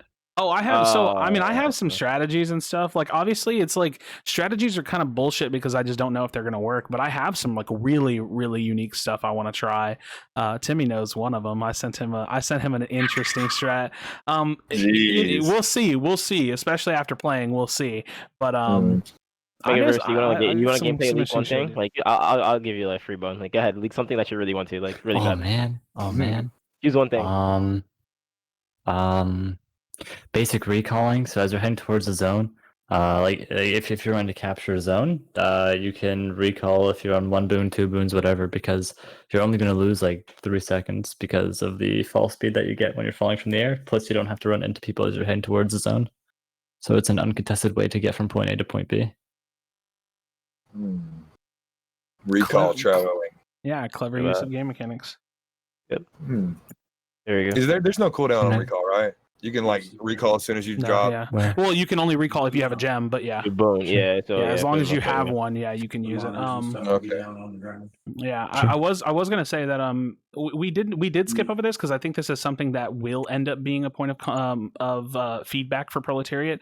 It's actually something that T-Fall found and I didn't know of, and we talked about it a couple days ago, where he was running a gilded build and he topped out his build at full legendaries, and because he had boons, the game forced him to change his build. That's bad. That happened to me so many times. So we'll actually need them to at some point. I think this is serious. This is a really serious point. At some point, they'll have to build it in where you can hit like a I don't want to buy anything, cancel me out of here, but steal my boon type of system, because being forced to give away the full build that you have is kind of dumb. Like you don't want to do that. So we do need to let them know that, like that it is important that if we hit full build really fast, don't force me to take something. What if you like so what if you do that, right? But you have rerolls left? Can you reroll and like buy like extra armor, move speed, whatever? Well, like if you max out blessings and you have gilded, you're all legendary, you're forced to buy it. Even when that timer, like your respawn timer hits 0, you'll stay in that shop until you're either taking a new rune, a different rune, or you're taking a different offhand. And either way, that is not the system that we want. Yeah, but that's such the thing is I personally view that as very fixable. You just make it to where I can sacrifice my boon my boon gem for nothing. Like I don't like this shit. Get me out of here. Because that's such a top end.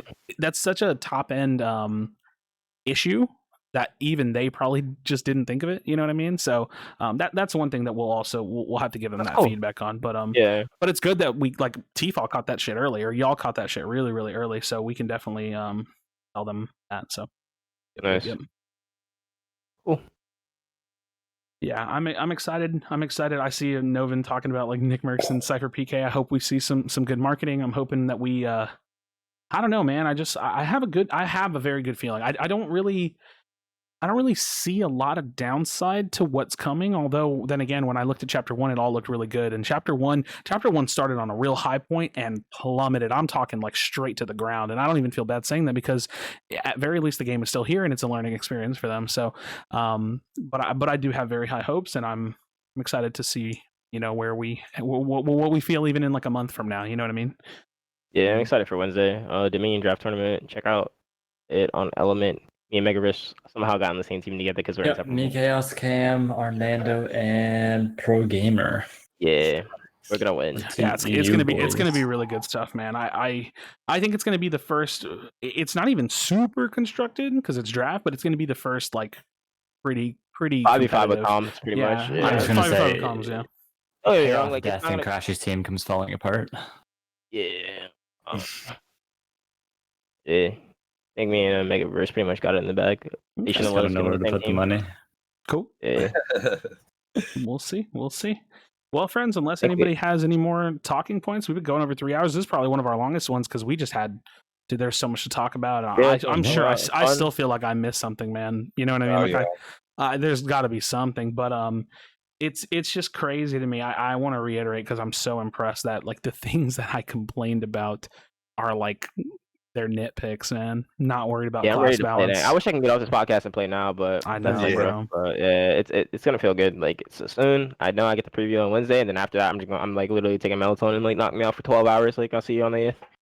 I hope that like I hope that like if I've personally done anything for players that are people in the community, players in the community that haven't played it, I hope that I've reassured them about some of their complaints or their worries looking at things on paper. Because I'm telling you, man, the biggest thing that surprised me, shocked me to my core, was that the gameplay changes and the class changes and things just didn't translate the way that you would expect because we have a totally different spin on it. And again, man, so many comments about like, wow, they didn't change Pyro class at all, and they buffed Tox. Like it's those things that like I don't know where Proletariat gets it, man, but they did a really good job here, man. They did, and I'm very excited about it. I don't think it's bad to say. I do like how they didn't change Power Mancer at all, and we're all saying it's probably going to be one of the best classes in the game. That's wild, right? That's just absolutely crazy. Insane.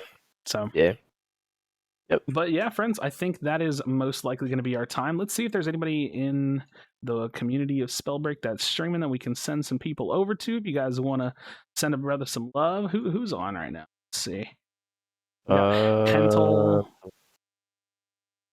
Phil's birthday, man. Oh, dude, Phil's birthday, man. Phil's birthday. All right, friends, we're sending y'all over to Casper. That's a easy raid right there. We love you guys so much. Definitely XCEL to get into the Discord. We'll be doing cool stuff like this and bringing in calls and stuff all the time on these episodes. So my co-hosts, I appreciate y'all so much, especially Talkohsss for riding this one out all the way to the end. And we will see you guys next time.